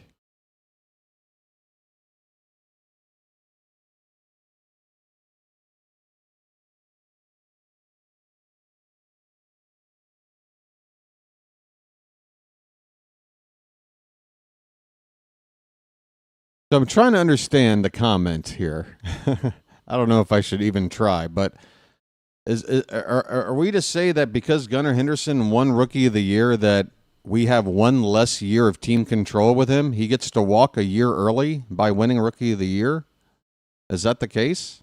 Had he not won it, we get to keep him as an Oriole for 1 additional year, but we lost it because he won it? Is that the way I'm reading that? 2-2 pitch, bottom of the zone, called a strike, and the inning is over. Cowser goes down looking. We go to the bottom of the 5th. This game's half over. The Orioles have a 2-0 lead. Trevor Rogers coming back out to deal to me. Deal again. All right. Sorry. Deal to me. What the hell am I saying? I don't think there's enough caffeine for me to be all the way there.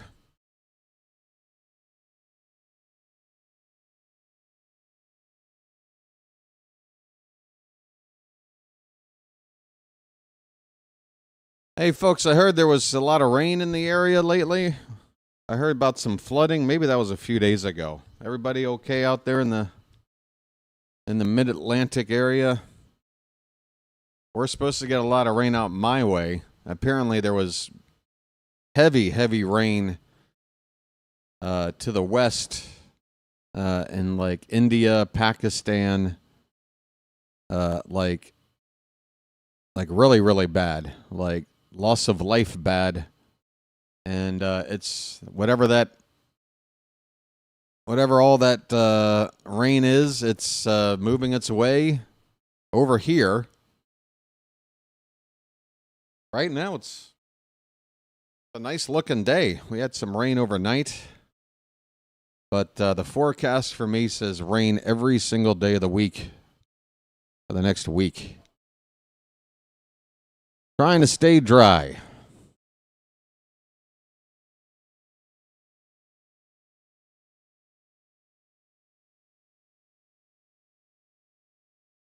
It had storms, but it broke the heat wave. Yeah, I'm hoping for the same thing here. I'm hoping that if it is going to rain as much as they're saying, that that's the trade-off. Cool the earth down a little bit over here. All right, bottom of the 5th. Trevor Rogers, folks. It's a pleasure to watch. First pitch strike to Jaron Duran. Or am I? Oh, yeah, I'm over here now.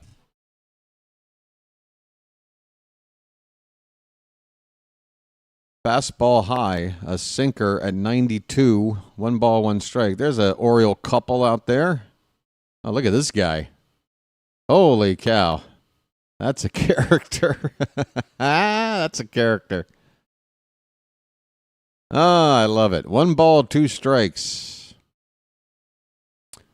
Just another freak in the freak kingdom. Folks, if you're looking for a play-by-play guy that's part John Miller and part Hunter S. Thompson, you found him. It's me. The 1-2. Low and away. 2 balls, 2 strikes.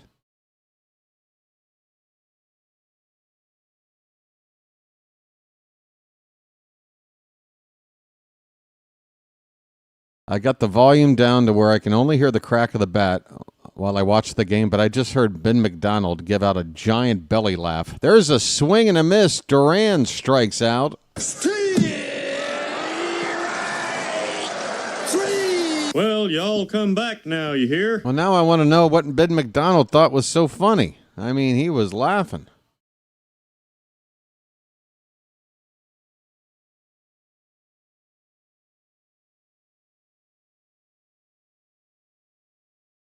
Cedar Rafaela, first pitch swinging, misses it, 0-1. Hey, Edward. I'm feeling all right. Much better than yesterday, thankfully. Man, I really do feel bad about yesterday. Up and away, 1 ball, 1 strike. 1 out, nobody on, bottom of the 5th. 2-0 Baltimore over the Red Sox. Look at that location. Perfect. Change up on the inside corner at the knees to make it 1-2. Yeah, yesterday's game had everything you could ask for, and, oh, man, I was not enjoying how I was feeling. But I did enjoy what I was seeing, so that helped cancel it out. 1-2 pitch, low and away, 2-2. That was the 60th pitch from Rogers on the night. Pitch count is still nice and healthy. This is a chopper. Gunnar with a nice pick over to first in time. Gunnar Henderson, folks, has been making all the plays tonight. All of them. I mean, not a wasted muscle, and everything is right on line. Nice pick right there. Look at that. Boom. Made it look easy. 2 down, bases empty for Narvaez. How many Ks for Rogers? He's got 4 through 4 2/3. That's a strike to Narvaez, and the ump helped us out. That was an inch or 2 inside. Narvaez is 0 for 1. This ball's hit into center field. Backing up on it is Cowser. He's got room, he's got time, and he's got the baseball. The inning is over. Another scoreless frame from Trevor Rogers. What is his ERA now? Folks, it's really hard for that ERA to drop more than .01 when it's down as far as it is. But it is currently now an ERA of 1.33. It's ridiculous. It's ridiculous. 1.33. I'm telling you right now, if this dude finishes out the season with about 20 starts and about 140 innings or something, with an ERA that's like 1.75 or less, how do you not give him some Cy Young Award votes? How do you not? It's not his fault he didn't get the baseball from the jump. All he's done is just been one of the best pitchers in baseball since he's gotten his opportunity. Unbelievable. Oh, and we get a pizza party. That's nice one, Joel. I love a good callback joke.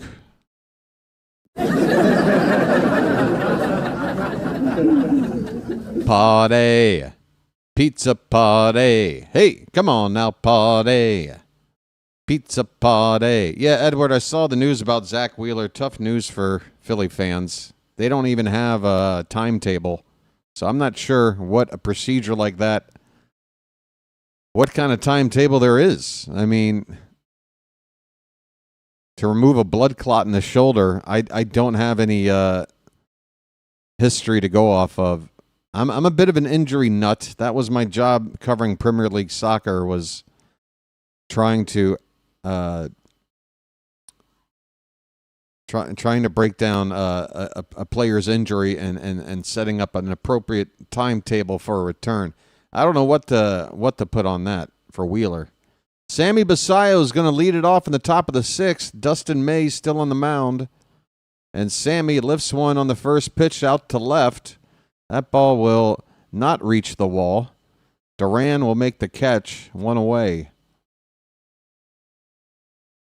The whip is under .8. It's ridiculous.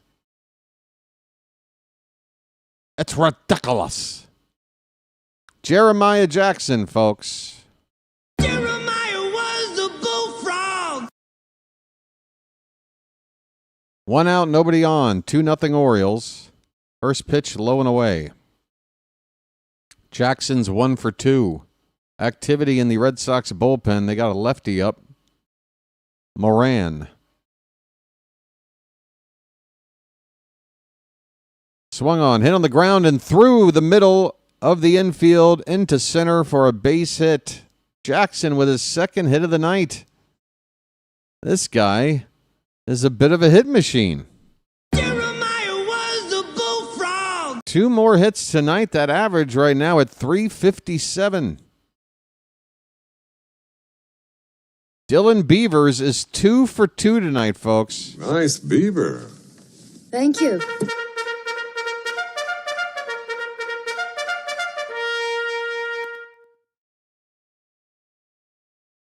There goes the runner. Throwdown is in time. Unbelievable. Jeremiah Jackson nailed trying to steal second. And, my God, stealing bases is just not our forte. So instead of a runner at first with 1 out, base is empty with 2 out. The count 1-0 on Beavers. That breaking pitch way outside, 2-0.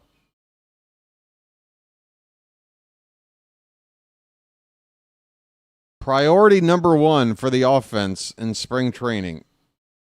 Base running. Base running drills for like 2 weeks straight. We gotta get this down. I've never seen a team make more outs on the bases than this one. 3-0 the count on Beavers.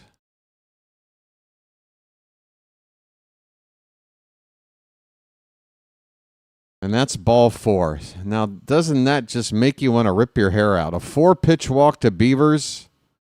If Jackson just stays put, we'd have first and second now.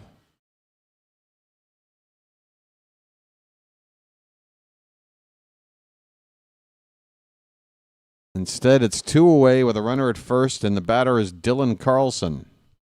Dylan, your son? Mound meeting now for the Red Sox. Take your time. Let me have a Diablo sandwich, a Dr. Pepper. Make it fast. I'm in a goddamn hurry. Interesting time for a mound meeting. You got the number 9 batter Carlson up. It's not a situation where you're thinking about pitching around him to get to the top of the order or anything. Nowhere to put him either, with a runner at first. And there's 2 down, so I really don't know what they're talking about in that meeting. Maybe just a scouting report on Carlson and how to pitch to him. Here we go. First pitch is taken at the bottom of the zone for a strike.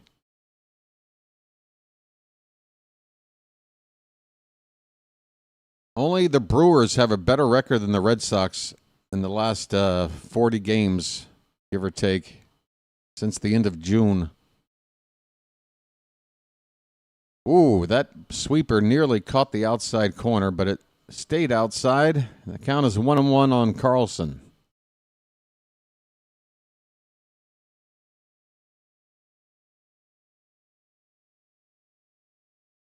Beavers at first.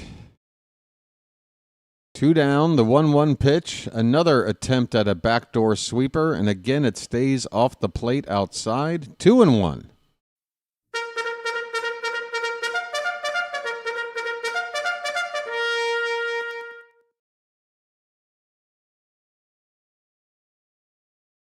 The pitch. Oh, he caught the outside corner with the cutter that time. Count even up at 2-2. Dustin May is probably facing his final batter no matter what happens here. 96 pitches and the top of the order coming up next. So this could be the final pitch. And the crowd is trying to help him get through this inning. That ball's sprayed out toward left. It's going to slice into the stands, foul. Still 2-2 on Carlson, folks. Come on, Charm City chat.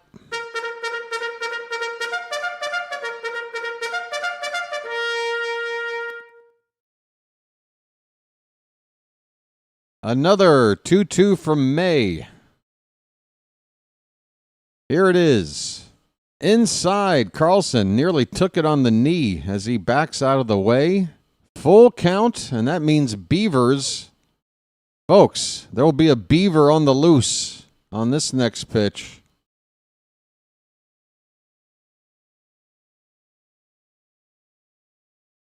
Two down, full count. The pitch to Carlson. Swung on, and good on Dylan to not give up. That sweeper started off the plate.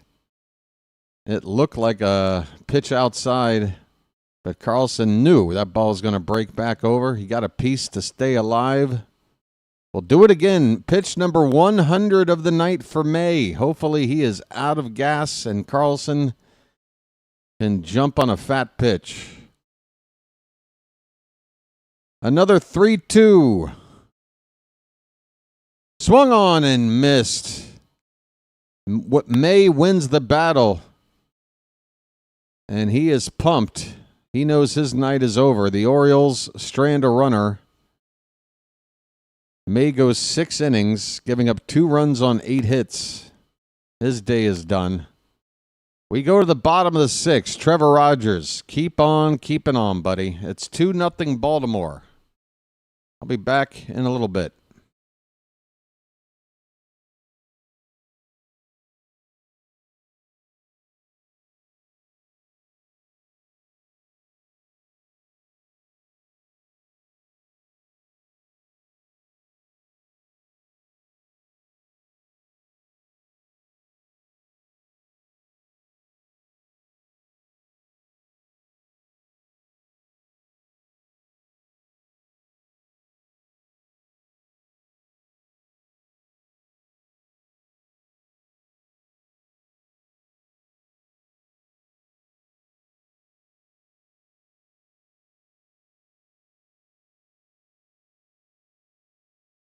So, folks, if you follow the daily gossip about baseball and the various platforms out there, you might have heard that the commissioner, Rob Manfred, was hanging out on the ESPN Little League telecast, I think, last night, and dropped some hints about baseball looking at expanding and realigning of the teams and the divisions. And it's some pretty interesting stuff. We could be seeing here in the future the Orioles playing in an entirely new-looking division with no Yankees, no Red Sox, no Blue Jays, and no Rays. Jim Bowden, a writer for The Athletic, has already posted in his mind what the realignment could look like if we expanded to 32 teams and set up 8 4-team divisions. It's interesting. We are underway in the bottom of the 6th, and Trevor Rogers quickly gets ahead of Abraham Toro on an 0-2 count.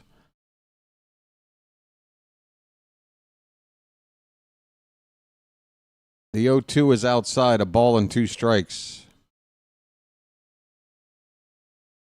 So get this, folks. Imagine 4 divisions, 2 leagues, a Western League and an Eastern League. 1-2 pitch fouled off to the right. Still 1-2. The proposed division called the East would have the Yankees, the Mets, the Red Sox, and the Phillies. Then there's another proposed division called the Mid-Atlantic Division, and that would feature the Orioles. This ball's hit to center field. Kowser's right there. He makes the catch. Toro retired, one away in the bottom of the 6th.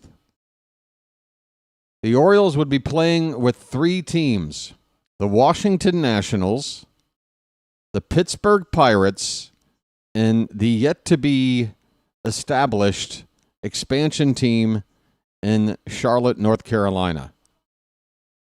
Folks, I don't want to realign the divisions. I love the rivalries that I've been watching since I started watching baseball. And to me, as much as I hate them, I want to keep having them as our rivals in the division, Red Sox and Yankees. But if they do go ahead and realign, you got to be happy looking to the future where we got an expansion team, the Pirates, and the Nats as our other 3 division teams. Folks, I feel like we could win the division on a pretty regular basis if those are going to be the teams. I also wouldn't mind turning the Pirates into a rivalry after the World Series history that we've had between us and look for a reason to beat up on them 13 times a season. Anyway, we got a 2-2 count on Eaton. 1 out, nobody on. Eaton is 1 for 2. That pitch is inside, full count.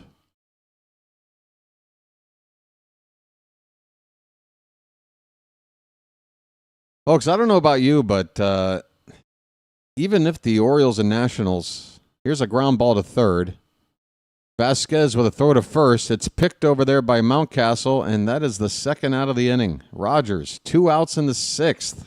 Still shutting down another team. Oh, I know how most of you guys feel. But that's the idea. There's more revenue to be had if you had the Dodgers and the Angels in the same division and the Cubs and the White Sox in the same division. And so on and so forth. Roman Anthony takes a first pitch strike. A slider from Rogers. No walks from Rogers. That's how you keep that whip down. Swing and a miss on that slider. It's 0-2. Rogers is 1 strike away from 6 shutout innings at Fenway. By the way, folks, Fenway Park, not the kindest venue for left-handed pitching. You'd never know with Rogers on there. There's a foul tip. Or did he miss it? He did! It's a miss, a swing and a miss. Basayo has to pick up the ball and tag the batter, and the inning is over. Well, y'all come back now, you hear? Well, y'all come back now, you hear? Well, y'all come back now, you hear? Well, y'all come back now, you hear? Holy cow. 6 more shutout innings from Trevor Rogers. Is it real? Is this real life? What is his ERA now? 1.3. What? What the hell is it? 1.31. Folks, his ERA only went down 0.02 with those 3 outs. He now doesn't automatically even get a 0.01 shave for an out because the ERA is just so damn low. The ERA is so damn low. 6 innings, 3 hits, no walks, 5 strikeouts. He's an ace. Lock him up. Lock him up. Honestly, why are we waiting? Why are we waiting for the price tag to get larger? Why are we waiting for the demand of years to get larger? Do it now. Lock him up.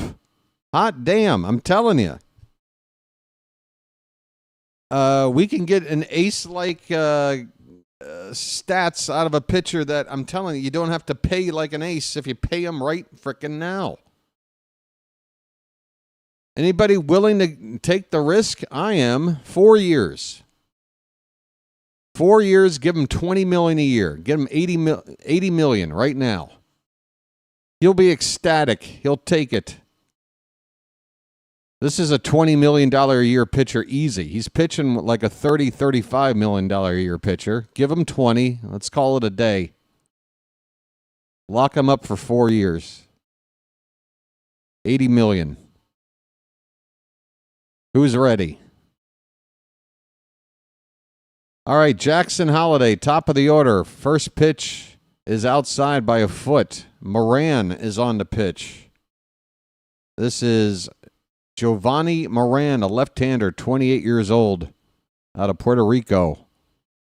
That ball bounces in there, 2-0. Yeah, folks, do you want to start a GoFundMe to get Trevor Rogers extended? That would be maybe that would be a nice little gimmick for my channel. To start a GoFundMe. Maybe it'll get viral. If you can't lock him up, we will. 2-1 the count on Holiday. 0 for 2 with a walk back in the first.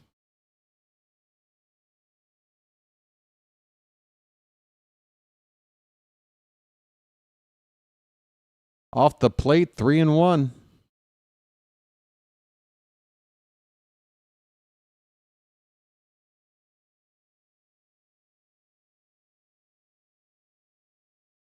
Every time Rogers goes out there and pitches like this, it's like adding another $1 million to the contract. Every 5 times he does it, it's adding another year. You know what I'm saying? Like, you gotta find that sweet spot. It's like, okay, we've seen enough. We know we want this guy. Now hurry up and lock him up. Payoff pitch to Holiday. Low, ball 4. Take your base, kid. We got a leadoff base runner. I'm walking here. I'm walking here. All right. Luis Vasquez is coming up, and I want to see him bunt. Just lay one down and move Holiday up. Show us that we can play some fundamental baseball.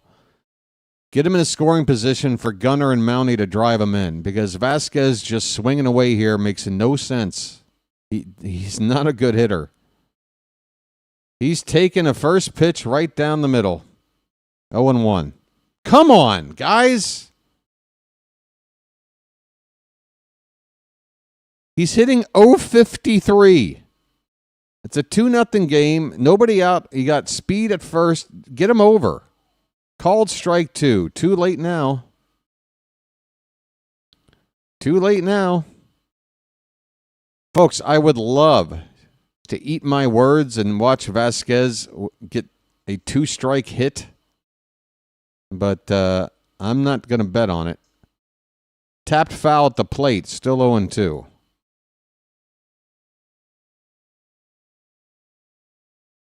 Now, if I had any confidence in Jackson Holliday's base running ability, I would have said, well, just send him, and then maybe you can even think about bunting him to third. But I'm not even thinking about Holliday running. I just want Vasquez to get him over in a scoring position. 0-2 pitch, low and in, 1 ball, 2 strikes.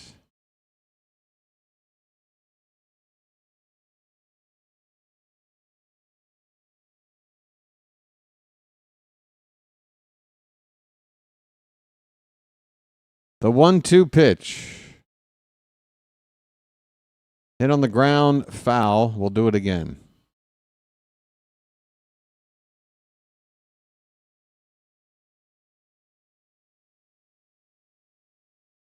Doesn't appear that Holliday has any interest in running. I wonder if he has been given the instructions to take it easy with the base running. Stay close to the bag. Don't get caught out there. Oh, look at that awful swing. Vasquez got a pitch above the zone, took half a swing, It was ugly. It was a wasted out, and the runner's still at first base. And again, why don't you bunt there? Why don't you bunt there? I mean, Vasquez, that's probably the one tool he has at the plate. The ability to lay one down. Here's Gunnar Henderson. First pitch, catcher sets up and in. The pitch comes to the bottom of the zone and is called a strike. Gunnar gives the ump a sideways glance after the call. 0-1 pitch. Check swing. The pitch is low. They appeal. He didn't go. His name's Gunnar and he's dating my mom.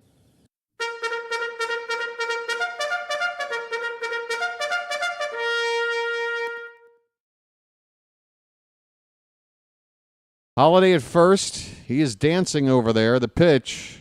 That's low. 2 balls and a strike, folks.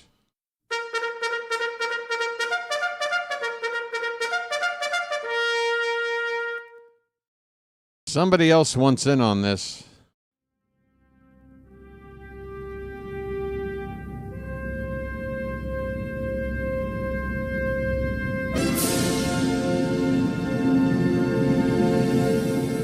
Fouled away. The count is 2 balls and 2 strikes on Gunnar.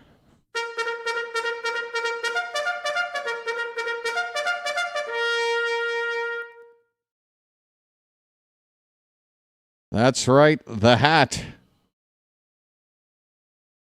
Once in on the action. 2-2 pitch. Low for ball 3. Come on, folks.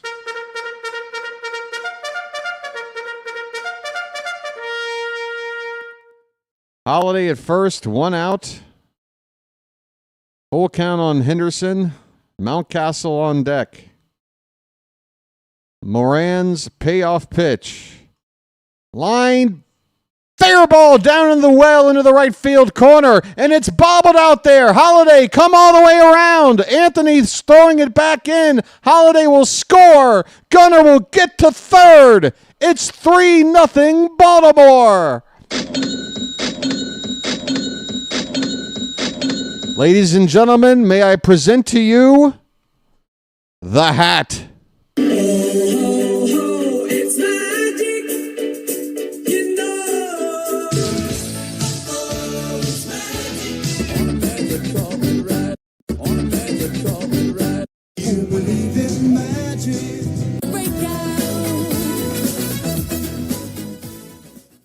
Folks, the hat. Splish, splash, I was taking a bath.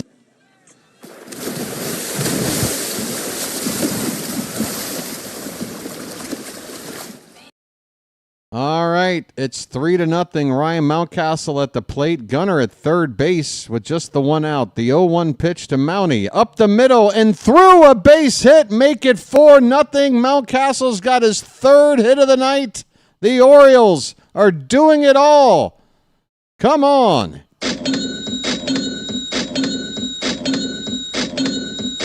Oh, splash it up. It's magic, you know.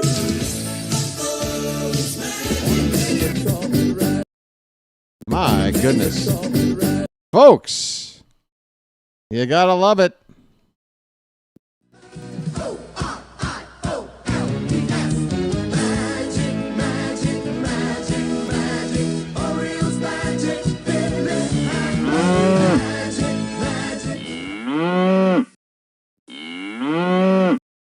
Colton Cowser is at the plate. And there's a little replay here where Gunnar whispered something in the Cowser's ear. Maybe picked up something on the pitcher. 1-0, swung on and missed. 1 ball, 1 strike. 4-0. That should be enough for Trevor Rogers. It certainly has been enough so far this season. Cowser's 0 for 3 today. That ball's hit hard but foul off the tarp over on the first base side. Folks, Baltimore has been enjoyable to watch lately. I don't know. I'm glad you guys are here with me. Maybe tell some folks who checked out early. Cowser! He sends one to right. Keep going. That ball is caught on the track.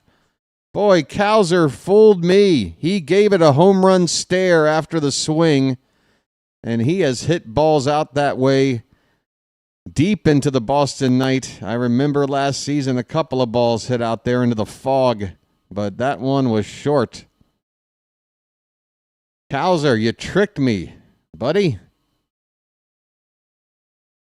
That's the second out of the inning. Here is Basayo, 1 for 3. Takes outside for ball 1. Sammy Basayo. Sammy. Sammy. A double back in the 4th. 2 down with a runner at first. Pitches low, 2-0. Come on, Sammy.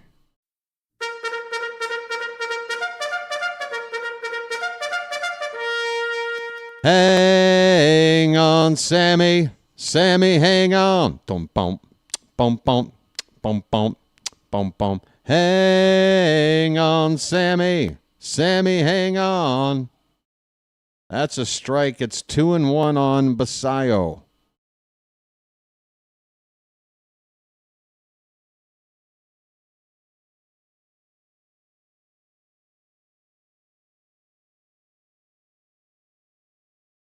The pitch.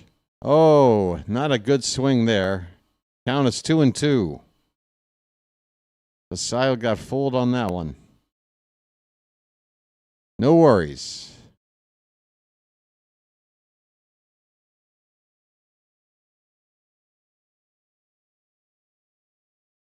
Man, he just looks like he's going to be such a good hitter. Oh, I'm so excited about Basayo. 2-2 the count, the pitch.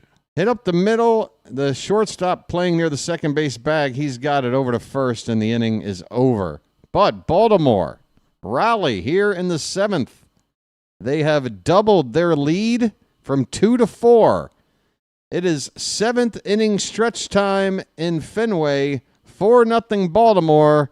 And it's time to throw some cakes on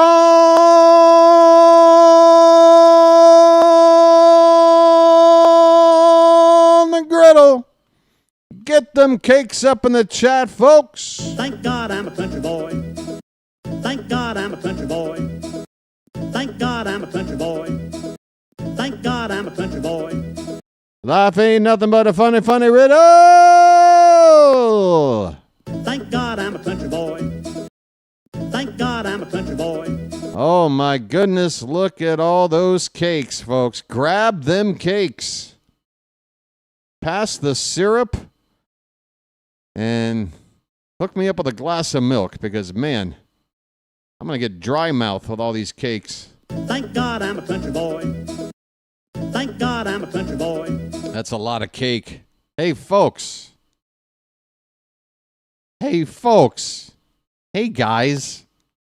Hey, do me a favor. And Charm City chat, I'm going to ask you already Magic members and fellow bird watchers in the chat if you can maybe help me convince those watching right now that may not yet have subscribed to the channel to go ahead and do it. No commitment, no obligation, no salesman will visit your home. It's free, and it's all on the level, okay? You would be helping this channel grow. You'll be helping to make it easier to find the next time you want to check in on an Orioles baseball game. And YouTube recognizes those subscribers in the growth, and it tells them to push this channel out to more and more people, visible. You want that visibility to go up, folks. That's what we want over here as the Charm City chat grows. All right, and again, there really is no drawback to it all. If for some reason you get fed up with me, which you wouldn't be the first, you can always unsubscribe.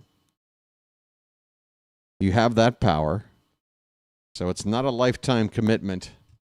But think about it, folks. All right, we are underway in the bottom of the 7th. Trevor Rogers, a first pitch strike. Why not to Alex Bregman? Next one is outside, 1 ball and 1 strike. Bregman is 0 for 2. He grounded into a double play. And I forgot what the other out was. That pitch is inside. 2-1 on Bregman. Rogers, pitch count now at 80. Should have plenty to get through this inning as long as he doesn't get into trouble. Low and in, 3-1. There you go, folks. Check out the Charm City chat. Let them tell you. Don't take my word for it. The 3-1 is outside. That is a little alarming. A walk to the leadoff man to begin the 7th inning. A blip. First walk given up by Rogers. So as much as we're loving things, doesn't take much to start trying to monitor what's happening. Hopefully just a blip for Rogers. Next batter up. First pitch is fouled back by Romy Gonzalez. He is 0 for 2, struck out and grounded out.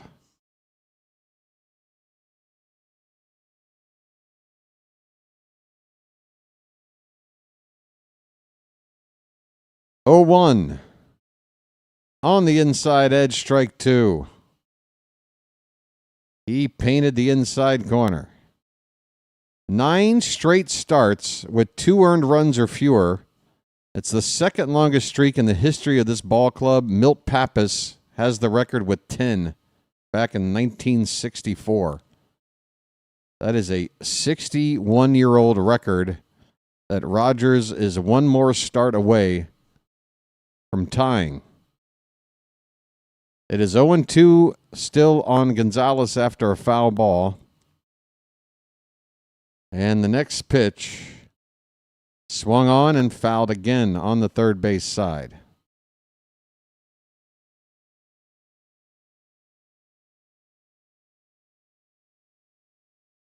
Rogers has thrown over 20 pitches in just 1 inning tonight. Otherwise, every inning has been 14 pitches or less. And that long inning was that one at-bat that he had to throw 12 pitches to one guy.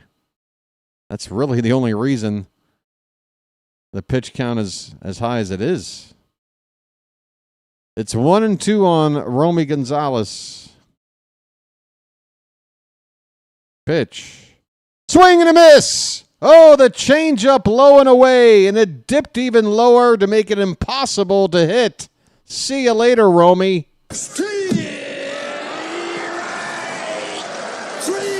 Well, y'all come back now, you hear? Why don't you Romy your way on back to the dugout, pal? You're done. Hit the bricks, pal. You're done.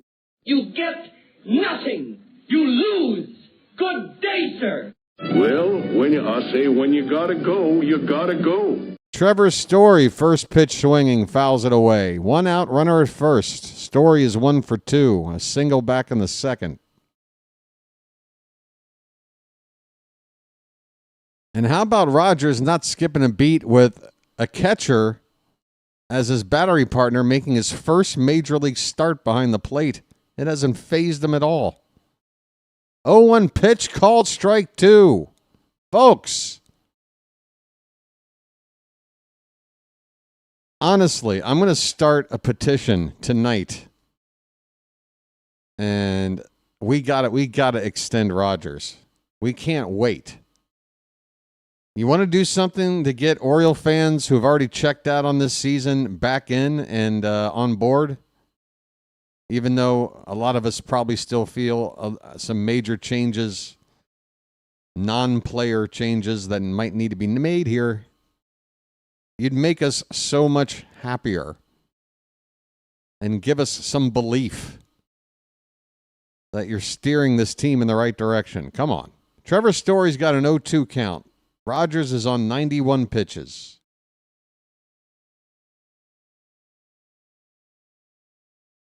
Cade Stroud is up in the Oriole pen. Pitch. Swung on and hit hard to left. That ball's going to get down and split the outfielders for extra bases. Cowser will throw it back in. It'll put runners at second and third with one out for the Red Sox. This is by far the closest they've come to scoring today. The biggest jam Rogers has found himself in yet. Second and third with one out.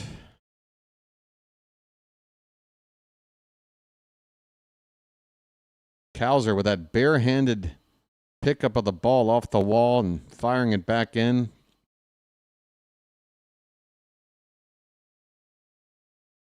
Drew French is out to have a chat. Jarren Duran, the left-handed batter, due up. Let's take a look a little bit later in this lineup. Rafaela, the right-hander, on deck. Back-to-back righties after this lefty Duran. This could be Rogers' final at batter one way or the other. But if he strikes Duran out, I say keep him in there.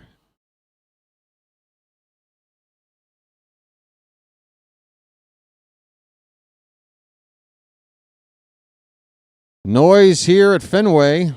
No, don't walk Duran. Why would you do that? It's a lefty-lefty matchup. You're up 4 runs. That would load the base. What? Walk Duran? What?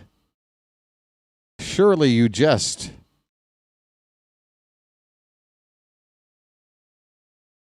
The first pitch is in there for a strike. Rafaela on deck.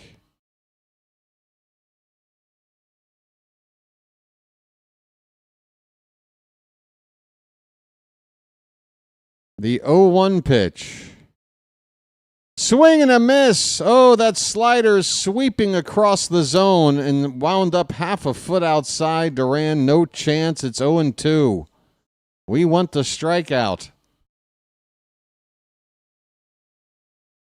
Joel, I agree.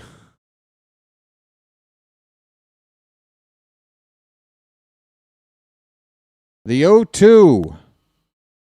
Lifted in the air. That's going to at least bring one run in. Cowser makes a leaping grab up against the monster. Runner will tag and score. Another will move up to third with 2 down. It's 4-1. The shutout is no longer intact. Rogers finally gives up a run for the first time in forever. So that 1.31 ERA of his is going to go up a little bit.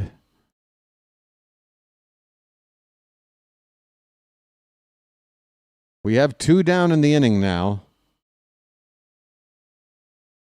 And yeah, I would say better for Rogers than a righty against Rafaela, although that ball was absolutely scorched. Nearly took Trevor Story out. He went to the ground, avoiding that hard-hit ball along the third base line.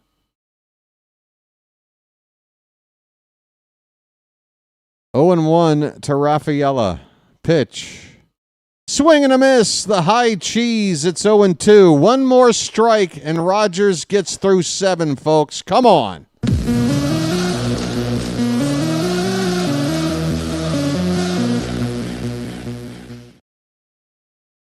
The 0-2 pitch.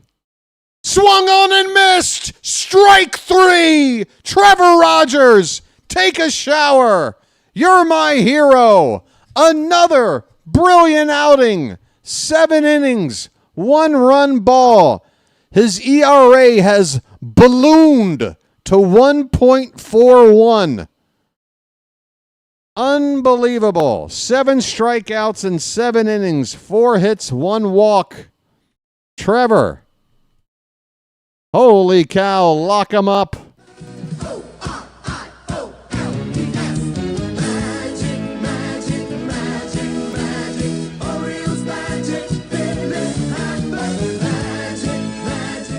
Got Bush. We've got Bush. Folks, I keep trying to tell folks, even if you don't have any reason to watch the Orioles for the rest of this season, you can't pass on days where Trevor Rogers is pitching. All right? Deal? Don't miss a Trevor Rogers start. All right. I can't believe the way I'm talking about him.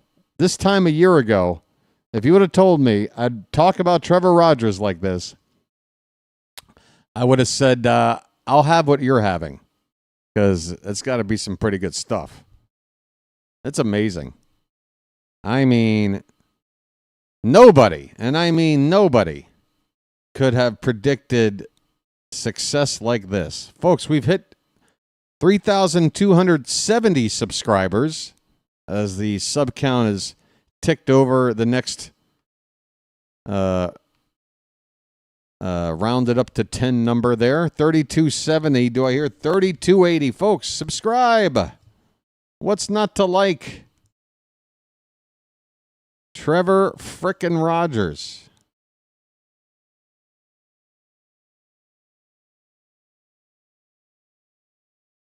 All right, 8th inning. We are in Fenway under the cover of night. Boston fans looking a little bit dejected. Oh, there's a kid with his head buried in his hand looking at his cell phone. All right, Jeremiah Jackson will lead it off. Bottom of the order for the Orioles, and he looks at a first pitch strike at the bottom of the zone. Moran is still out there, now on 30 pitches since coming in for Boston. 0-1. Oh, Jackson, what are you swinging at? A changeup away in the dirt. Dietrich Inns, a guy who is quickly becoming a guy we want to see late in ball games, is getting loose right now. That pitch is low. 1 ball, 2 strikes to Jeremiah. Jeremiah was a bullfrog. Jackson's got 2 hits tonight already. The 1-2. That one bounces in there. Jackson's working on 3 straight multi-hit games. Thank you for that fact, Masson.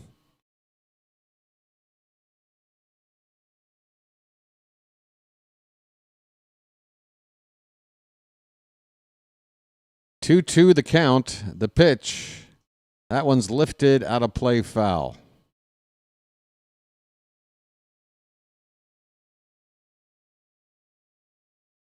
Pretty sure Rogers is done. He is done. He's definitely done. But he's not interested in just sitting down with something wrapped around his shoulder. He's standing and chirping with his teammates. 2-2 pitch. Swung on and missed. Jackson goes down on strikes. Jeremiah, that is. 1 away in the top of the 8th. Dylan, I'm 2 for 2 tonight, Beavers. Nice beaver. Thank you. Got Bush. We've got Bush. Folks.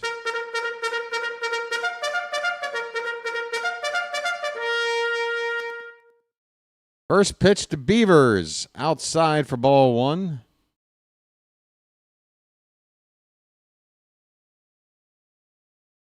Folks, do you have Beaver fever? I know I do.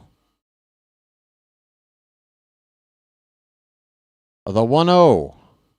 Low, 2-0.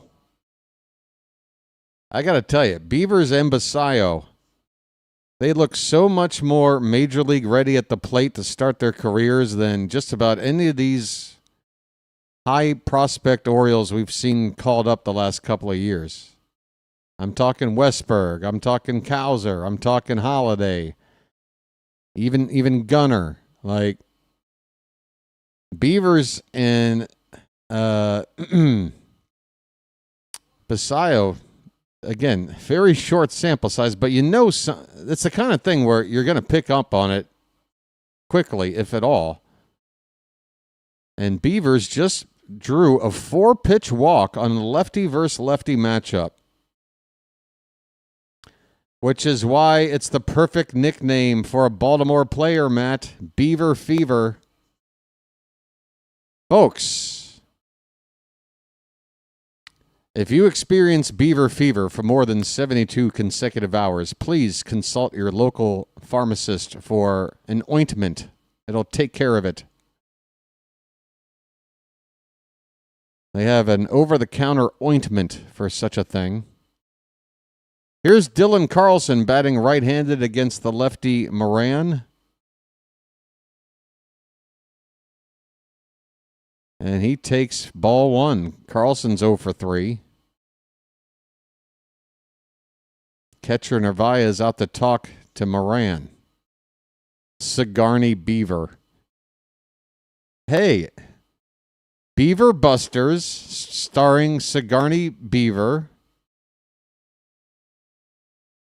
I'm down. I'm down with this.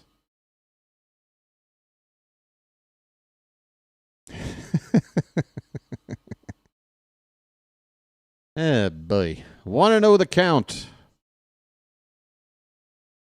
The pitch.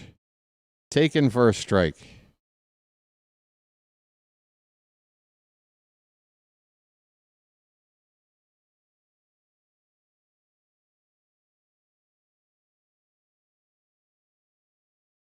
One ball, one strike, one out, one on. The pitch, low and away, 2-1 on Carlson. Top of the order coming up next.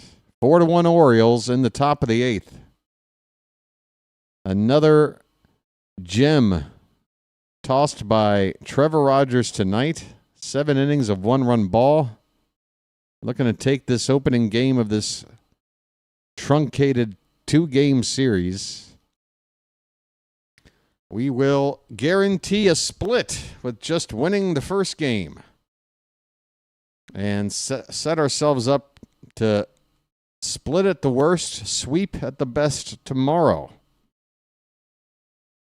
Boogie Nights, duh. Swing and a miss. Full count on Carlson.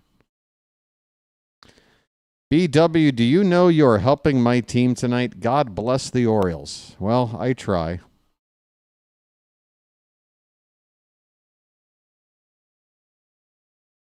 Another 3-2 to Carlson.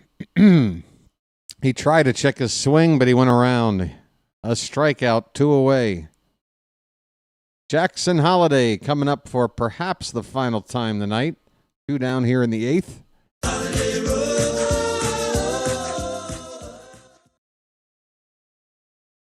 Try to get through this order one more time. In fact, let's see. 2, 3, 4...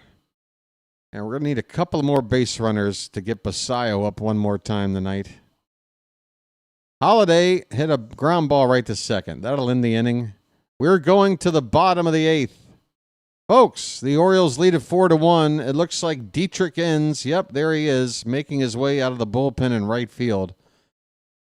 Dietrich Enns is going to come in and try to get the next 3 outs. It's 4-1 Orioles as we go to the bottom of the 8th.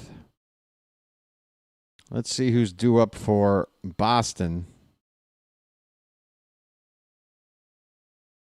Boston. Hey, by the way, folks, it looks like, it appears. Have you noticed a lack of something tonight, folks? Let me just ask that question, and I'm sure somebody in Charm City chat will know exactly how to answer this. Does anybody know a lack of something particular in tonight's stream? Something that you might have to put up with after every half inning? Anybody notice? Anybody notice a little something? By the way, it looks like it's going to be the 8, 9, and 1 batters coming up.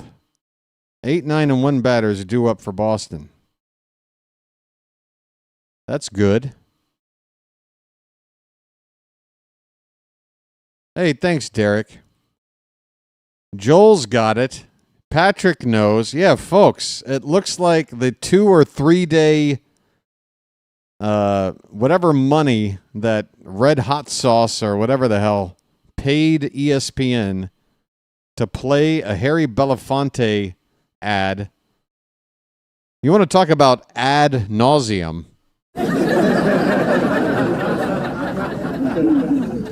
Get it, folks? Ad nauseum? That's the kind of clever wit you can come to expect here on the Oriole BirdWatcher Channel.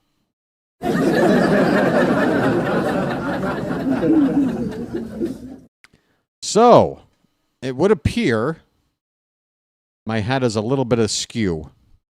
Yeah, no more Belafonte for now. We've got a night off anyway. All right, Dietrich Inns is making his 14th appearance of the season. About half of them now with the Tigers and half with us. First pitch to Narvaez is low and in for ball 1.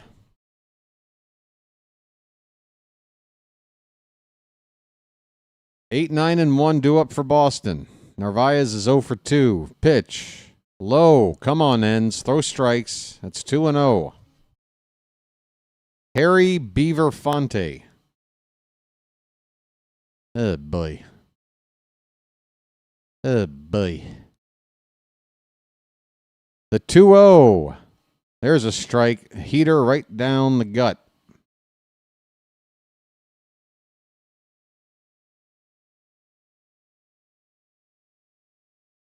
Tell you what, if we win this game, I'll sing that stupid song myself. 2-1 pitch.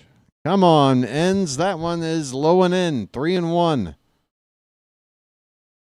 You cannot walk the leadoff man late in a ball game that we're winning. Come on. Throw strikes. Pitch. There's a strike. Full count. Now the all-important payoff pitch. Abraham Toro on deck.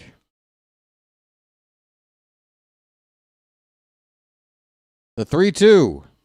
Swing and a miss. It would have been ball 4, but Inns got the swing. The changeup dipping below the zone. See you later.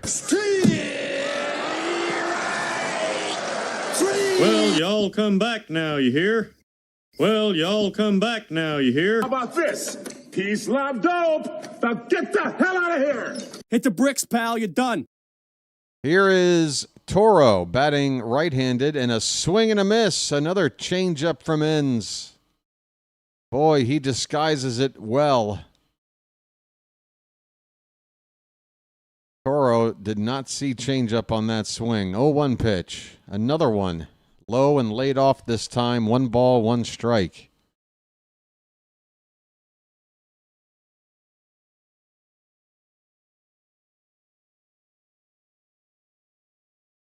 One ball, 1 strike. Outside, 2-1. Did Houston lose 12-0 again today? Who are they playing?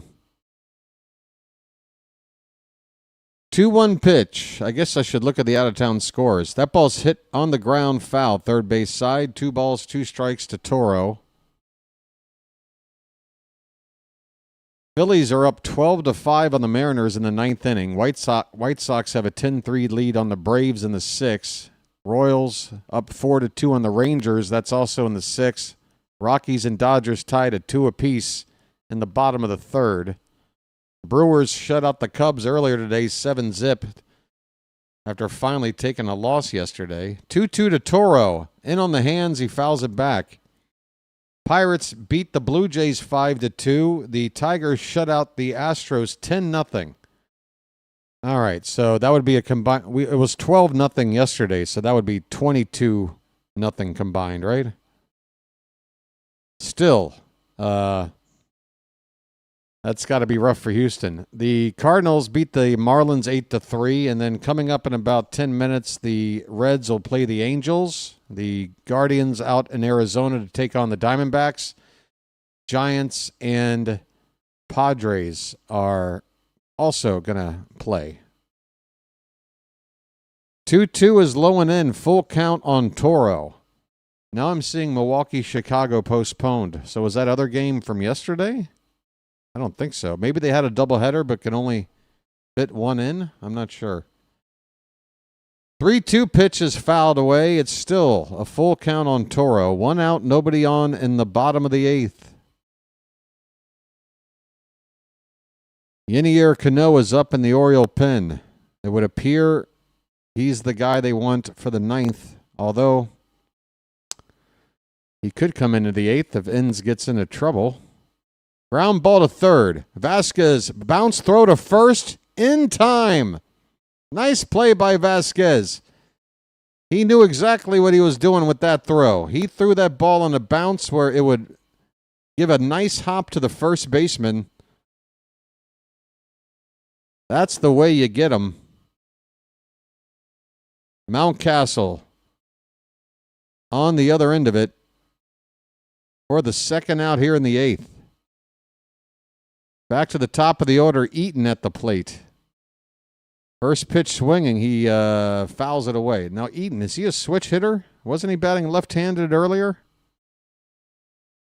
I don't know this kid.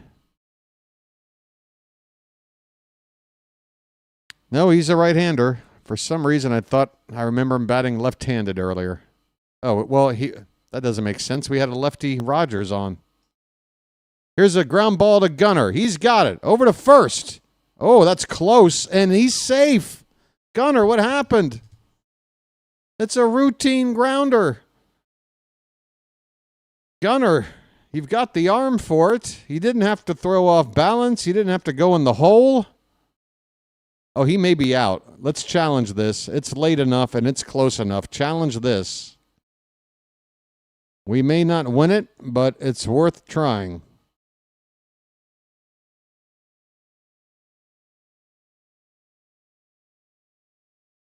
Challenge is underway. Was there a triple clutch, George? Damn.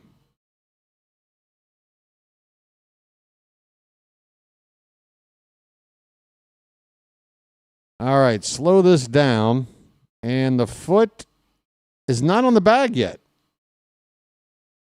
He's out. He's out in my view. He's out. We might catch a break here.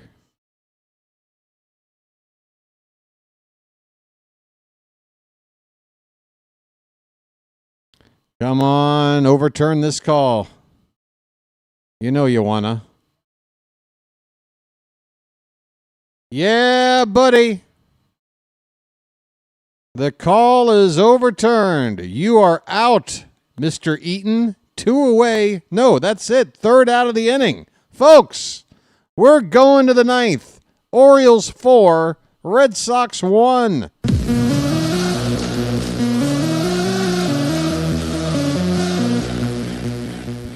One more chance to add on to this 3-run lead. Who do we got up? Who got next? Who got next? Oh, I'm seeing the ad, but it is muted for somehow. I don't know why, but yeah, apparently the ad is no longer. I'm just happy. I think that ad is finally done ruining my life. Vasquez, Gunner, and Mountcastle coming up.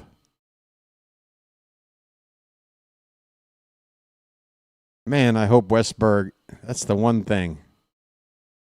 Got to sit here and wonder how bad it's going to be for Westberg.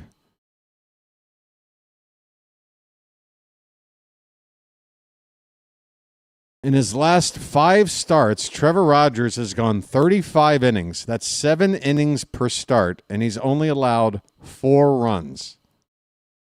He's averaging less than a run per start, and every start is 7 innings. That's not just ace stuff. That is like Bob Gibson, vintage Sandy Koufax, vintage anybody type of numbers here.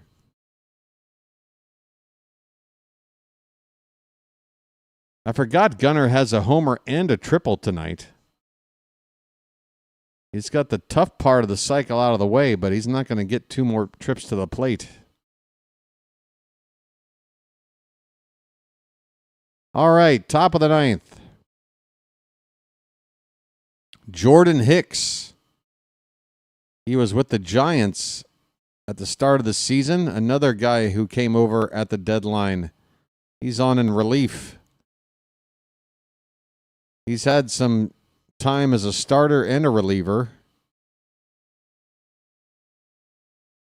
On here in the 9th inning with Vasquez at the plate. He gets ahead of him 0-2. Vasquez is 0 for 3 after replacing Westberg, who appeared to have turned his ankle, rounding second base all the way back in the first inning.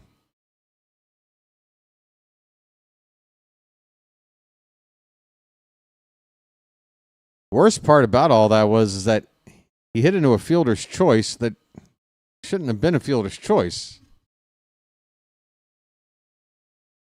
So who knows? If they would have gotten that call right, maybe everything else would have played out different, and maybe he wouldn't have gotten hurt. 2-2 pitch. That one's lined, base hit into left field.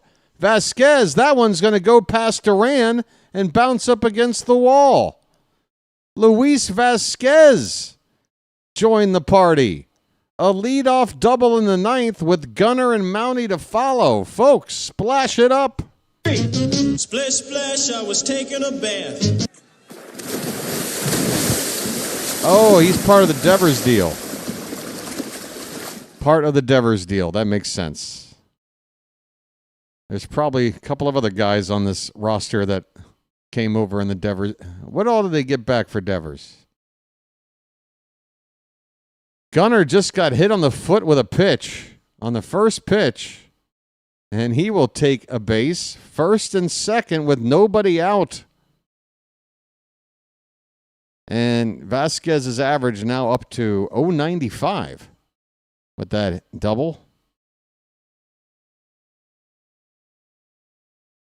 All right, so Hicks is quickly in trouble here. 2 on, nobody out. Ryan Mountcastle. Okay, mount up. 3-hit night already, all singles. Average now at .259. He's got an RBI. He's got a chance for more here. First pitch, outside, ball 1. 4 runs on 11 hits for the Orioles. 1 run on just 4 hits for the Red Sox. Baltimore has also drawn 4 walks. The Red Sox have only drawn 1. Check swing foul by Mountie. It's a ball and a strike.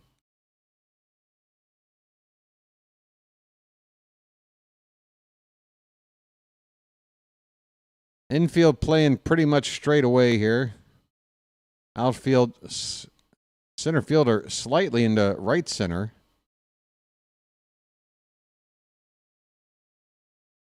But I guess that's normally the case here at Fenway. There's so much extra ground to cover to the right of center versus the left.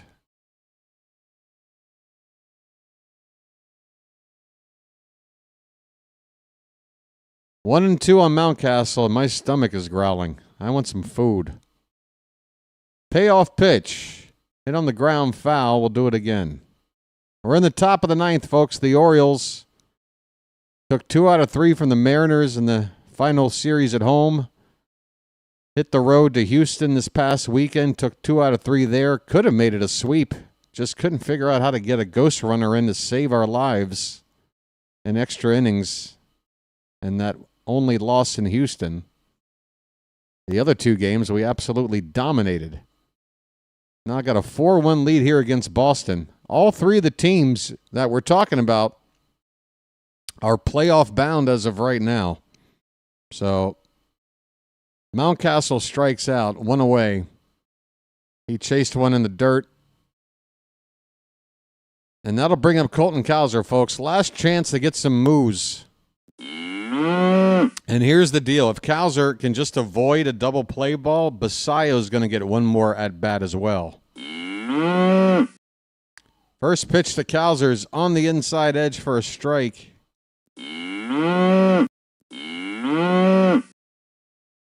Cowser thought he hit a home run his last time up. It looked good off the bat.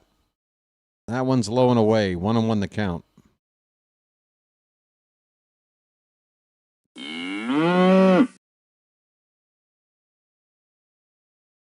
Cowser's average at just 209 with this 0 for 4 right now. In the dirt, 2-1. Folks.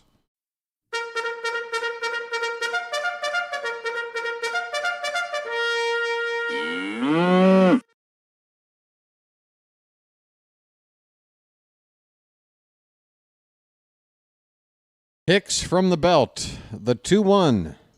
That one's fouled away. 2-2. Tomorrow night, folks, I think I forgot to update the scrolling text, didn't I? I bet you I did. Yep, I got to update that. Let me see what tomorrow's pitching matchup is. I think it's the same start time. 2-2 is on the inside edge, called strike 3. Cowser has a bad night at the plate. He's 0 for 5. Yeah, tomorrow, same start time. We'll be on the air at 6:55 p.m. First pitch at 7:10. The matchup on the mound will be Tomoyuki Sagano against Walker Buehler. All right, so all I got to do is change the pitching matchup on the scroll here, and we're all caught up. Basayo. First pitch, just a little bit low for ball 1. 2 on, 2 out. We want a big old hit from Sammy, don't we? Sammy. Come on. That ball's fouled away. 1 ball, 1 strike on Basayo.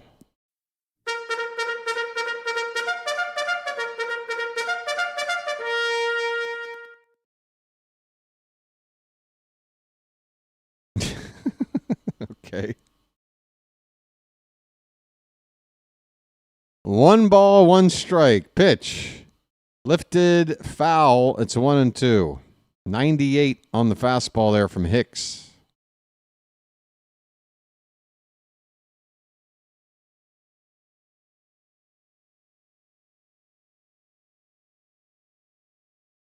The 1-2 to Basayo. That one gets away all the way back to the backstop. Both runners will advance now. Second and third with 2 out. And just a little bloop somewhere could get Basayo a couple of RBI. Second and third with 2 down. 2-2 the count on Sammy.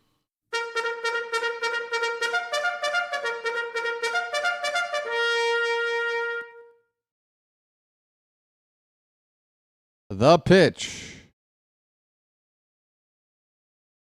Swung on. Did he get a piece of it? He did. Just enough to stay alive at the plate. No, he didn't. Or did Masson get fooled? Masson just flashed middle of the 9th on the screen and then took it away. Trying to fool me. Masson got tricked, but BW did not. Basayo still at the plate after that foul tip. Pitch. Swung, line drive, base hit in the right center field. He went up and got that one. Oh, what a swing. Did he drive in a pair? 2 runs will score on the RBI 2 out, 2 strike knock by slamming Sammy Basayo, folks. It's 6-1 Baltimore. Oh, man, he can hit. Oh, he can hit. He went up there and got it and pulled it with authority. Oh, it was such a good swing.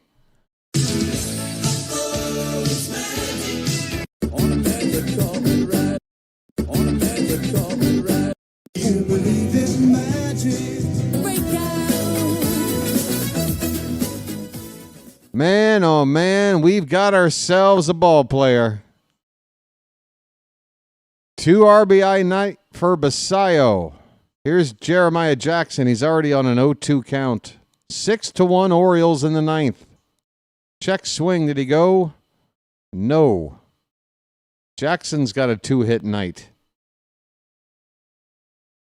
Daniel, super chat. And yeah, Basayo, you want to talk about your front runner for Rookie of the Year next year? Oh, my goodness. Sammy Basayo.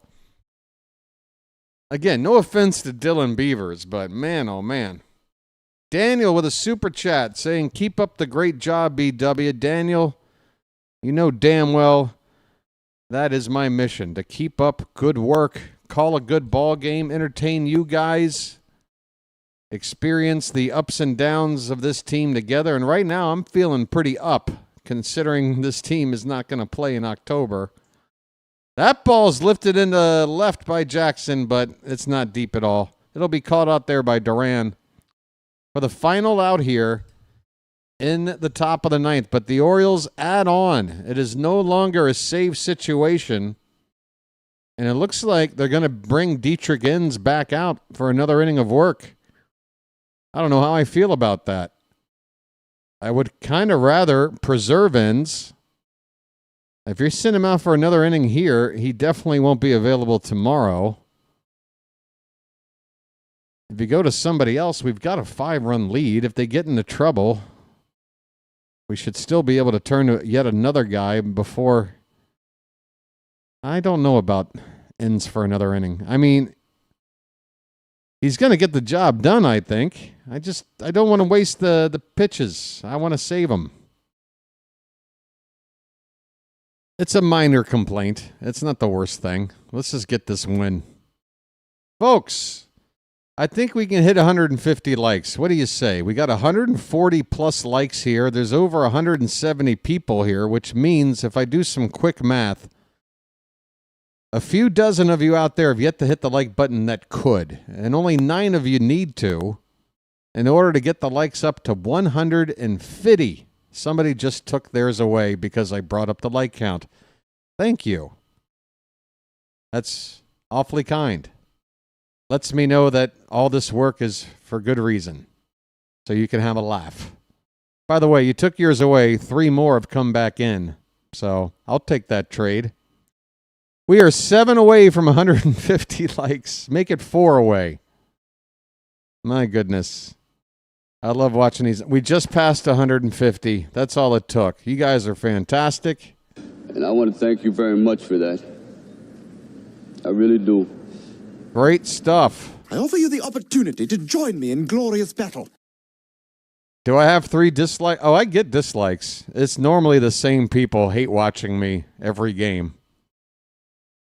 If I bounce somebody out of the chat, that'll normally get another dislike. I don't mind.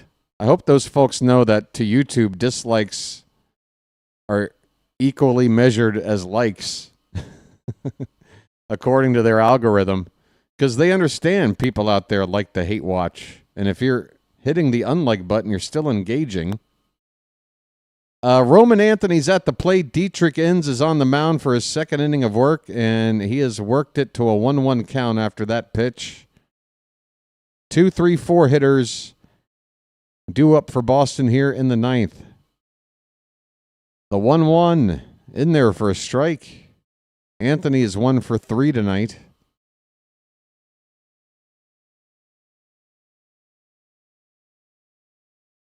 Yenier Cano is still up in the pen.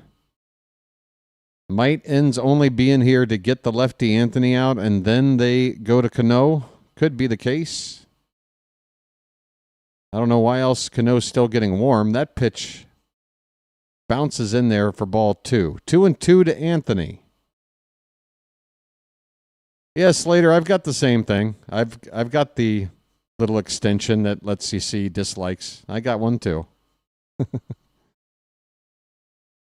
This ball's hit into center field, and it's going to dump in there for a base hit. Not hit all that hard, but the leadoff man is on, and I would expect to see Mansolino. There he is, pointing out toward the outfield to call upon Yenier Cano. We're going to have a pitching change here after Dietrich Inns comes in to face a lefty to try to get one more out. He could not get him out. Yenier Cano coming on. He looked pretty good his last time out. Let's hope for more of the same from him. He's got a 5-run lead to work with. Pitching change, call to the bullpen. And we'll be back here in a moment.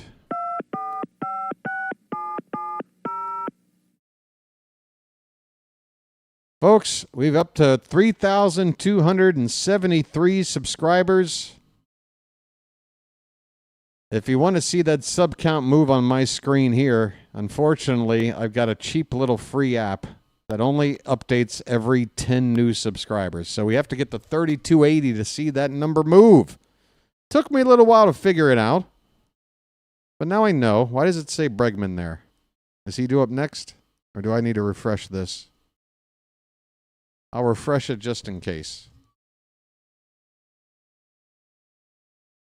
And that just made everything jump out of whack. Maybe it'll fix itself. There it goes. Okay, so Bregman is coming up next. So, yeah, tomorrow night, final game here. Just 2-game series in Boston. Then we come back home after a strange planned off day on a Wednesday.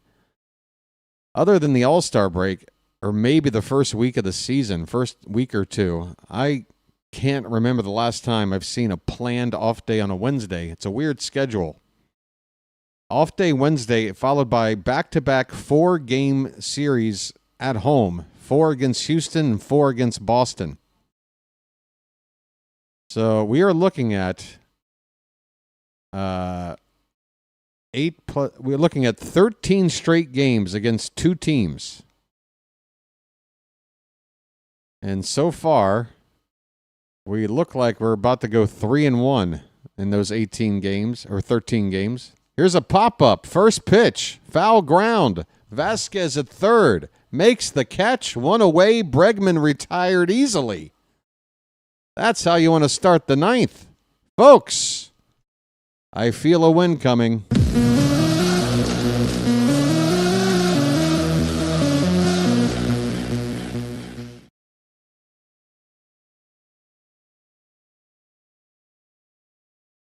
A win tonight would make the Orioles 7-4 over their last 11 ball games, and that includes a 3-game losing streak in there.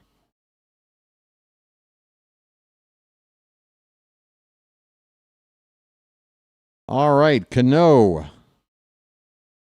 First pitch here is low and away for ball 1. Do we have a pinch hitter up here? Who is this?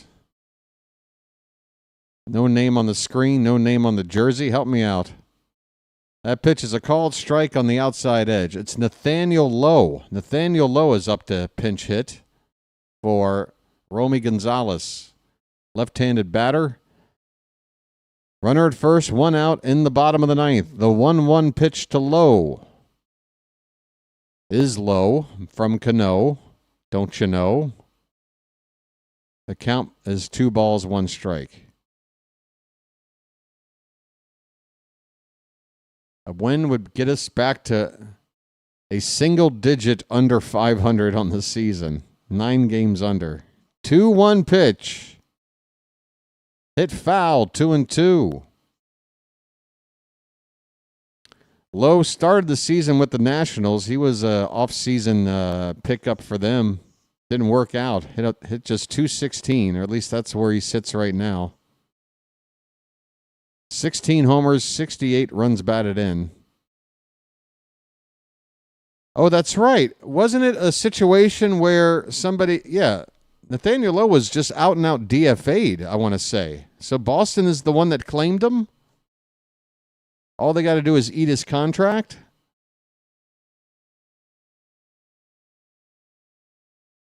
Full count, the pitch. Fouled away, we'll do it again. I'm pretty sure that's the situation. Because I remember somebody talking about how Lowe got cut by the Nationals, hoping somebody else would pick up the contract, and I guess Boston did. Payoff pitch off the plate outside. That is ball 4. Not a good 3-2 pitch from Cano. That was way outside. Batter had no reason to offer at it. 2 aboard now with 1 away. Wow. Basayo is the first Oriole to have back-to-back multi-RBI games to begin his career. He's already in the Oriole history books. Back-to-back multi-RBI games to begin your career. I'm telling you, dude. I say dude. I'm telling you, folks. He'll be batting 3rd or 4th in the order for the remainder of his career. Not too long from now. Trevor Story looks at a first pitch strike.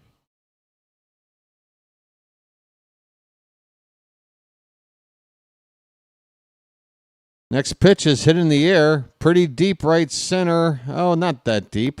We've got it. Beaver is on the catch. Second out here in the 9th. Runner at second tags and goes to third, but who cares? It's a 5-run game with 2 down in the 9th. And the batter, Jarren Duran. 1 more out to go.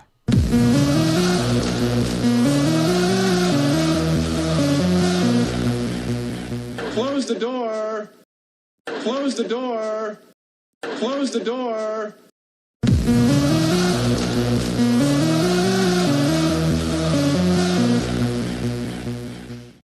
First and third, 2 down. We're in the bottom of the 9th. The Orioles lead it 6-1. Cano leans in for the sign. The first pitch is low. Changeup. A 91-mile-an-hour changeup. And taking second base there is low on what has to be indifference. Doesn't really matter with 2 down and down 5 runs. So second and third now. The 1-0 pitch is fouled back.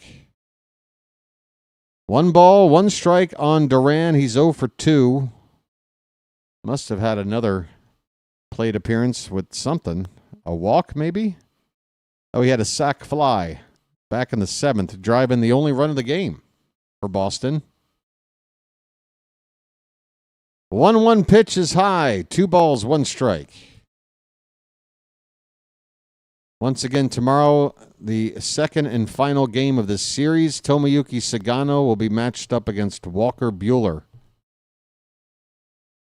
We'll probably see Adley Rutschman back behind the plate and Basayo DHing. This ball's hit to left center, and that ball is going to have to be played off the wall. At least 1 run will score. 2 runs are in. It is a 2-run double for Jarren Duran. It is a 6-3 ball game. Drew French is out immediately to talk to Cano. The tying run still it will be on deck with this next batter coming up. So I would assume if Cano can't get this next guy out, he'll be done. And we need to get somebody up in case. Rafaela, the batter, due. It's the 7, 8, 9 hitters. We're at that part of the order here. Still with a 3-run lead. Folks, I don't want to see... Come on, folks. Everybody pick up your spirits. We got this. Keegan Aiken is up in the pen. Keep your spirits up.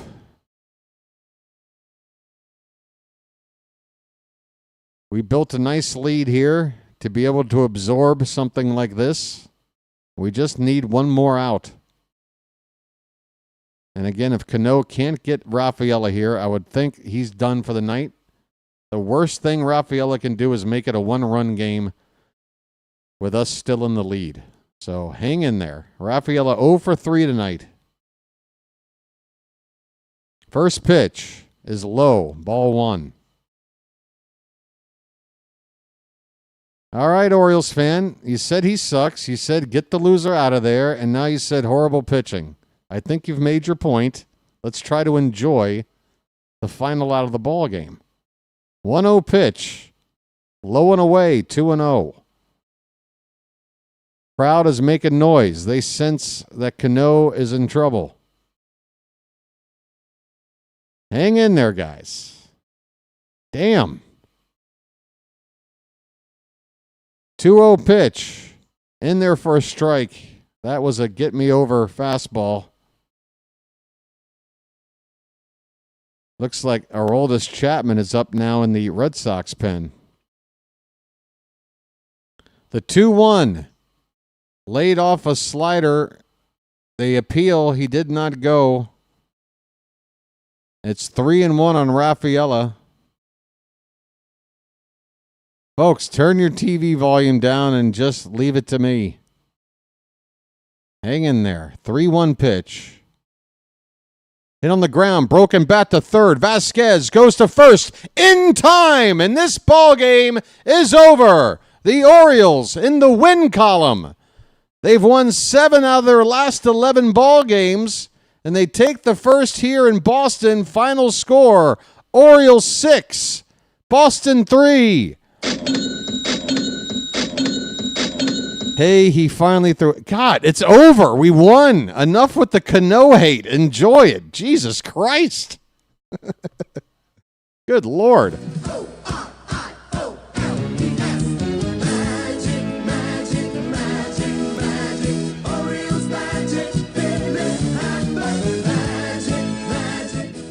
I mean, folks, I don't know how to break this to you, but it's not like we've got a plethora of options in the bullpen, okay? I know there might be 1 or 2 guys you might rather see over Cano, but you can't sit here and tell me that they're a giant upgrade over Cano. And again, the Orioles played it right. They got somebody up. They sent French out for a chat. Whenever French comes out, that means you got one more batter. You can't make any more mistakes. That's why I'm out here. Okay? We played it right. We built up a lead. We had some cushioning. Cano, yeah, it didn't look good, but hot damn. You guys, with your pitchforks and your torches. Coom doon. Coom down. We're in the win column. Come on.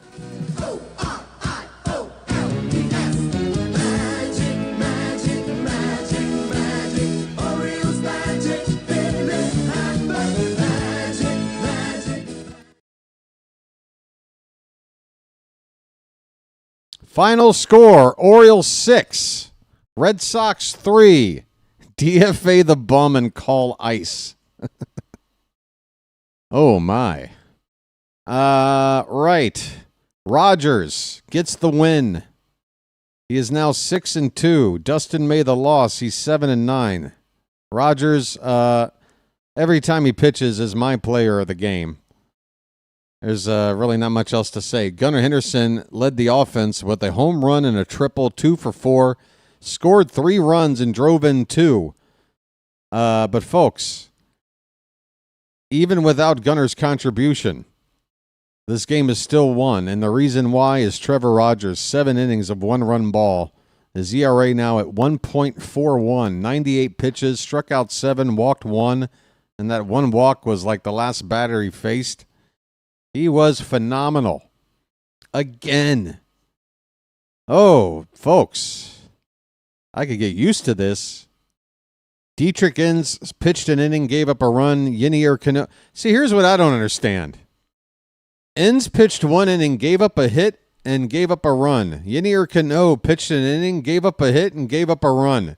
I didn't see anybody in here crying, holy hell about Dietrich Inns. Look at their box scores. They're virtually identical. Yes, Cano did have a walk to go along with the hit. But they both gave up 1 run and 1 inning of work.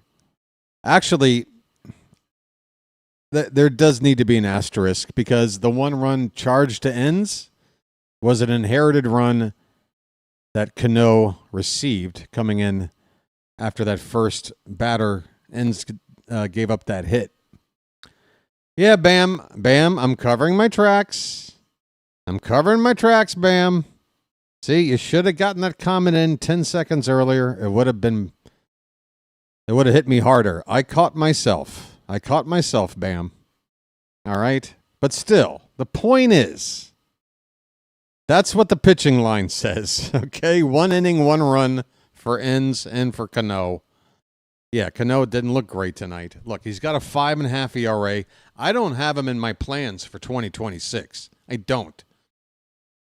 I got Dietrich Inns. I got a spot for him. I got a spot for Neighbors, one of the guys we picked up in the trade with the Padres. I've got a spot for, obviously, Bautista. I've got a spot for Keegan Aiken, and that is really about it. Tyler Wells. Tyler Wells would be another potential spot if we do convert him into a relief role, and I think that is probably in our best interest. So that would be another spot. But then after that, we need to go out here in the offseason and go get a few arms for this bullpen.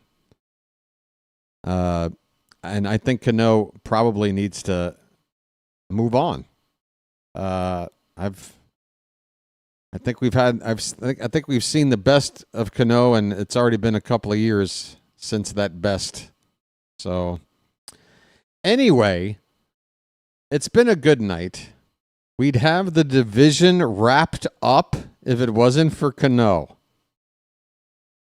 Not only would we have a winning record, not only would we be in a playoff spot right now, not only would we be leading the division right now, we would have the division wrapped up now. If it wasn't for only Yenier Cano. Are you serious? Nobody else is responsible for this. Charlie Morton's first 8 starts isn't partially responsible for this. Kyle Gibson, in every appearance he made, isn't partially responsible for this. All of our batters regressing. It took Gunnar like 4 months to get to 40 RBI. He's stroking now, but it took forever. But it's all on Yenier Cano. Otherwise, not only would we have a winning record, not only would we be in a playoff position, not only would we be leading the division, we would have it all wrapped up if it weren't for Cano. And Ozman has the balls to say, said what I said. I said what I said. What you just said is one of the most insanely idiotic things I have ever heard. At no point in your rambling, incoherent response were you even close to anything that could be considered a rational thought. Everyone in this room is now dumber for having listened to it. I award you no points, and may God have mercy on your soul. I said what I said. I said it. I said it. All right, Ozman. The Ozman cometh, folks. Do you know the Nightman by any chance? Dayman. Ah, fighter of the night, man. Ah, champion of the sun. Ah, you're a master of karate and friendship for everyone. A Dayman. Ah, fighter of the night, man. Ah, champion of the sun. You're a master of karate and friendship for everyone. A Dayman. I'm joking. Damn. What am I doing? Do I look like I'm upset over here? I'm singing Always Sunny in Philly songs. I'm joking too, Ozman. I'm joking at you. Come on. That's how it works. You make jokes. I make jokes. Damn. Damn, damn, damn. James. I was just joking, James. Damn, damn, damn. James. My thoughts on Tyler O'Neill. Why? Why now? Look, it was a bad signing, but I do think he can help the team when he is healthy. He's under a contract that means he's going to be here for a few years, unless we figure out a way to trade him or eventually get fed up and cut him. But I'm telling you right now, with a 3-year deal, we're not going to get fed up and cut him probably until midway through next year if he, still stinks. Yeah, we all know. We all know. Nobody here is unaware of the issues with Tyler O'Neill. But, look, as far as putting a team together for 2026, I look at Tyler O'Neill pretty much the same way I look at Grayson Rodriguez. Yeah, when they're healthy and, doing their best, they're good and they can help this team. But guess what? They're hardly ever healthy and they're hardly ever able to do their best because of that. And I can't sit here and make plans for either of them. If they're healthy, if they are active, if they are in the lineup or on the mound, great. I'm happy to provide a spot for them to help out the team, but I'm not going to set a spot aside. I'm not going to look at 2026 rotation and say, yeah, Grayson slots in here. No, he doesn't slot in anywhere. He's got to work himself back to make us make a spot for him. And the same for me goes with Tyler O'Neill. Once we get to the offseason here, if we're looking at Colton Cowser as an everyday player, if we're looking at Dylan Beavers potentially being an everyday player, or at least some kind of a platoon, I don't know. I mean, that would probably be my answer right now. Beavers and O'Neill maybe in a bit of a platoon, but if Beavers can hit lefties, then forget it. But, a platoon, a lefty like Beavers, a righty like O'Neill, usually it's like a 60-40 split, and to me, that's fair. If Beavers gets more playing time than O'Neill, but they still kind of split a position, that's not bad. And again, if O'Neill's not going to be healthy, then Beavers is starting against lefties anyway. But as long as O'Neill is healthy and active on the roster, then I think, yeah, you start him against lefties, but you don't. And again, if we're trying to keep this guy healthy, maybe it's for the best to not make him an everyday player. Just platoon him, have him face lefties. Maybe he gets 2 or 3 starts a week. And then maybe he doesn't get hurt so much, and the time he is on the field, he can actually help the team. Now, is a platoon 2 or 3 game a week guy worth the contract we gave? No, but we got to eat that. That was a mistake. It's in the past. He's on the team. And I don't think he's so much trash that you just flat out cut him right now. I think you would look back on that as something you're going to regret. We're stuck with this, okay? The money is already, the money's been spent. Anyway, O'Neill needs to stay away from the roids, man. Those damn roids. Honestly, Orioles fan, do you have any knowledge about him and his father, how his father has been a bodybuilder, professional bodybuilder? He was named like Mr. Canada back in the 70s. And this was done during an era where there was a lot of, speculation and testing and what have you. It would be so obvious if O'Neill was actually on roids. No, he's a bodybuilder, but that's still bad. This isn't the sport for a body like that. It just isn't. You need flexibility. And when you are too muscular, you don't have flexibility. That's what you lose. That's the trade-off. I want to tell O'Neill that. I want to tell him, dude, just lay off the weights. You're jacked. You don't need to hit the ball any farther than you're already hitting it. Have some cakes on the griddle. Put some carbs on and chill out, all right? And maybe you won't get hurt so much. But it's in the family. They are bodybuilding addicts in the O'Neill family.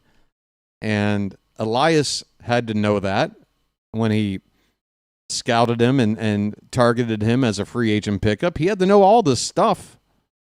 We knew what we were getting. I say we, but I mean, he knew. He knew what we were getting. Mike Elias. And that's, again, part of the reason why I hold my position. I think he made too many mistakes since about the All-Star break of last season to merit allowing him to continue on as the general manager for 2026. I'd like to say, hey, I mean, we got this latest crop of Elias picks, Beavers and Basayo up. It's like the final. I mean, that really is it. In terms of like that first wave of great young players, they're all up now. They're all up. Mayo's up. They're all up. The position players that we've been grooming. I mean, yeah, we got Bradfield. Honeycutt is still pretty raw. There's a couple of other guys that could develop into something. Cobb Hightower came over in that trade. He's something. Wahiwa Aloy just drafted eventually, could come into the mix. But in general, all of these young, talented, drafted picks, they're here now. So I think it's the right time to just move on. Say thanks, Mike.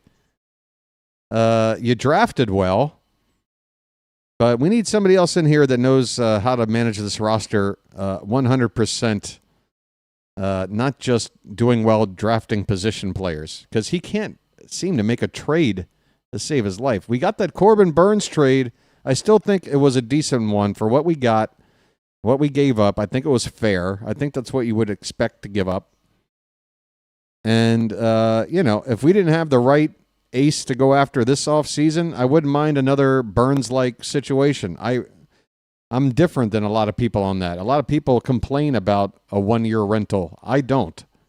If it's going to be the ace of your staff, if he's going to give you 33 starts, pitch game one in the postseason, and shut the other team down like Burns did, I'm willing to give up a couple of pieces for that, because you're trying to put all your chips in and make a run at the World Series. Maybe not necessarily lock yourself into an 8-9 year contract for a Max Fried for $330 million or whatever that contract is. You know what I'm saying? I try to think about this from everybody's point of view, folks. Not just a fan that wants whatever he wants, and but something in between. What the ownership is thinking and what the fans are thinking, somewhere in the middle there is the right moves. And my chat just went away. I guess I've been talking too much. Why don't you kiss her instead of talking to her to death? What's that? I said, why don't you kiss her instead of talking to her to death? Hey, name the movie before I get out of here. Mansolino's being interviewed right now. Folks, tonight, multi-hit games from Gunnar, Mountie, Basayo, Jackson, Jeremiah, that is, and Beavers. Beavers had 2 hits and 2 walks. I'm telling you, he is so ready. He's ready to go. Got on base 4 times tonight, Dylan Beavers. Basayo and Beavers. Again, I tried to make the point earlier. I might have not completed it, but of all the guys we've been calling up, they look more ready. And again, this is 2 games in, and before we even saw this game completed, I was already saying this. They just look ready. Way more ready. Way more composed. Way less feeling of pressure. Maybe it's because the Orioles aren't in a pennant race. Maybe they feel zero pressure about it. Maybe they know that there's no competition and they're going to get their share of at-bats and just take it easy and, go out there and do your best. It feels like just the right atmosphere for these 2 guys. And it's had a positive effect coming back toward the rest of the team. So not only to bring up these 2 guys and they look ready, but by bringing them in and watching them perform, it appears to have gotten the rest of this team a little bit more pumped. And I think we got a good chance to finish this season strong. I only wish we didn't dig such a deep hole to get to where we were. And I also wish Mike Elias didn't spend 16 days waiting to call these 2 guys up for a crack at a potential extra compensation pick in a draft next year. I wouldn't have done that, but I've said it too many times, and why talk about it again? I'm done talking. I am flapping my gums. I am flapping my gums. It's time to get out of here. We got a game tomorrow night, same time. Wow, I lost a subscriber since I last looked. Apparently I talked too much. Of course, the other thing is some people subscribe just so they can have the ability to chat in the chat, and then as soon as they're done with the chat, they just unsubscribe. They want to be here. They want everybody to see what they're writing, but they don't want to just stay subscribed and help out the channel that way. It's beneath them. They must unsubscribe after hanging out and chatting. Do I get that mentality at all, folks? No. But nothing surprises me ever since I started putting myself on camera. Nothing surprises me. All right. That's about going to wrap things up. Trevor Rogers does it again. Gunnar Henderson with a big night at the plate. Sammy Basayo making Orioles history. It's another fun night for Baltimore. Hope to see you back tomorrow night. Let me see if there's another game being called right now where I can send you. And I hope to see you again. Same start time tomorrow. Tomoyuki Sagano against Walker Buehler. Oh, hey, how about this? My buddy Rising Rhino is apparently covering preseason football, and it's D.C.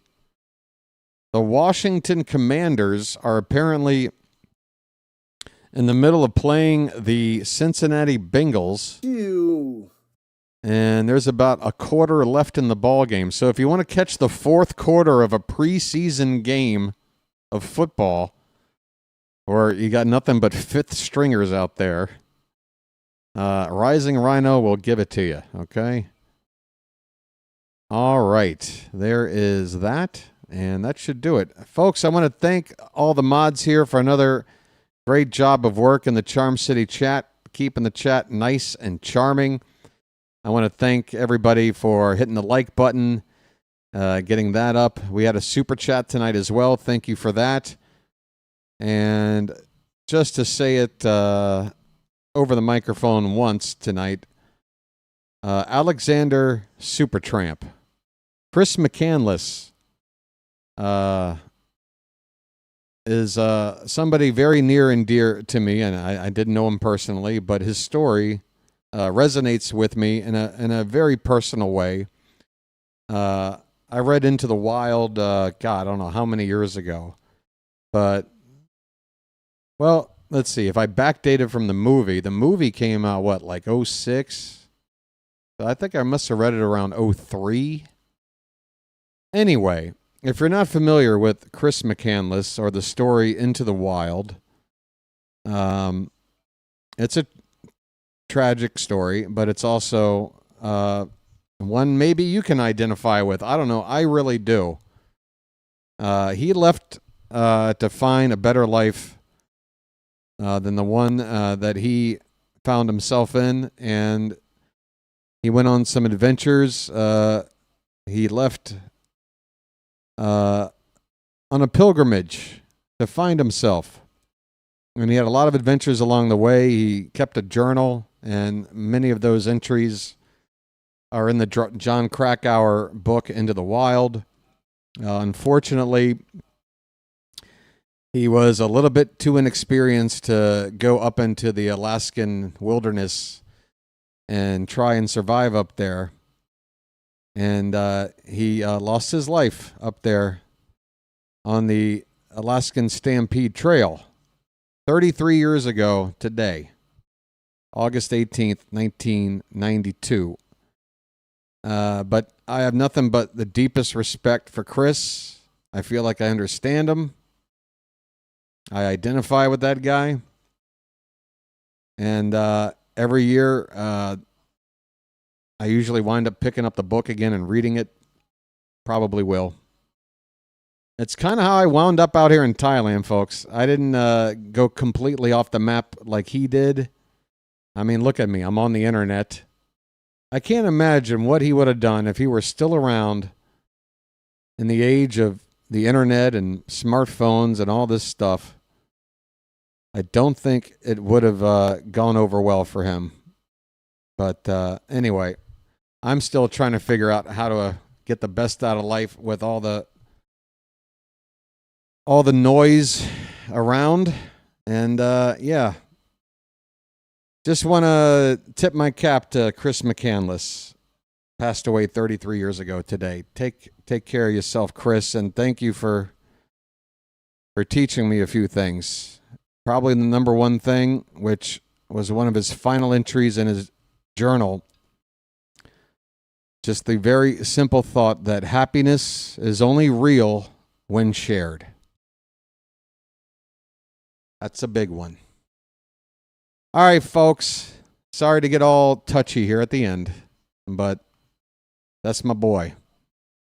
Hope to see you tomorrow night. I'm going to send you now to Rising Rhino. He's calling the fourth quarter of the Commanders and Bengals. Until tomorrow night, folks, this has been the Birdwatcher, and I will chirp at you later. Have a good night.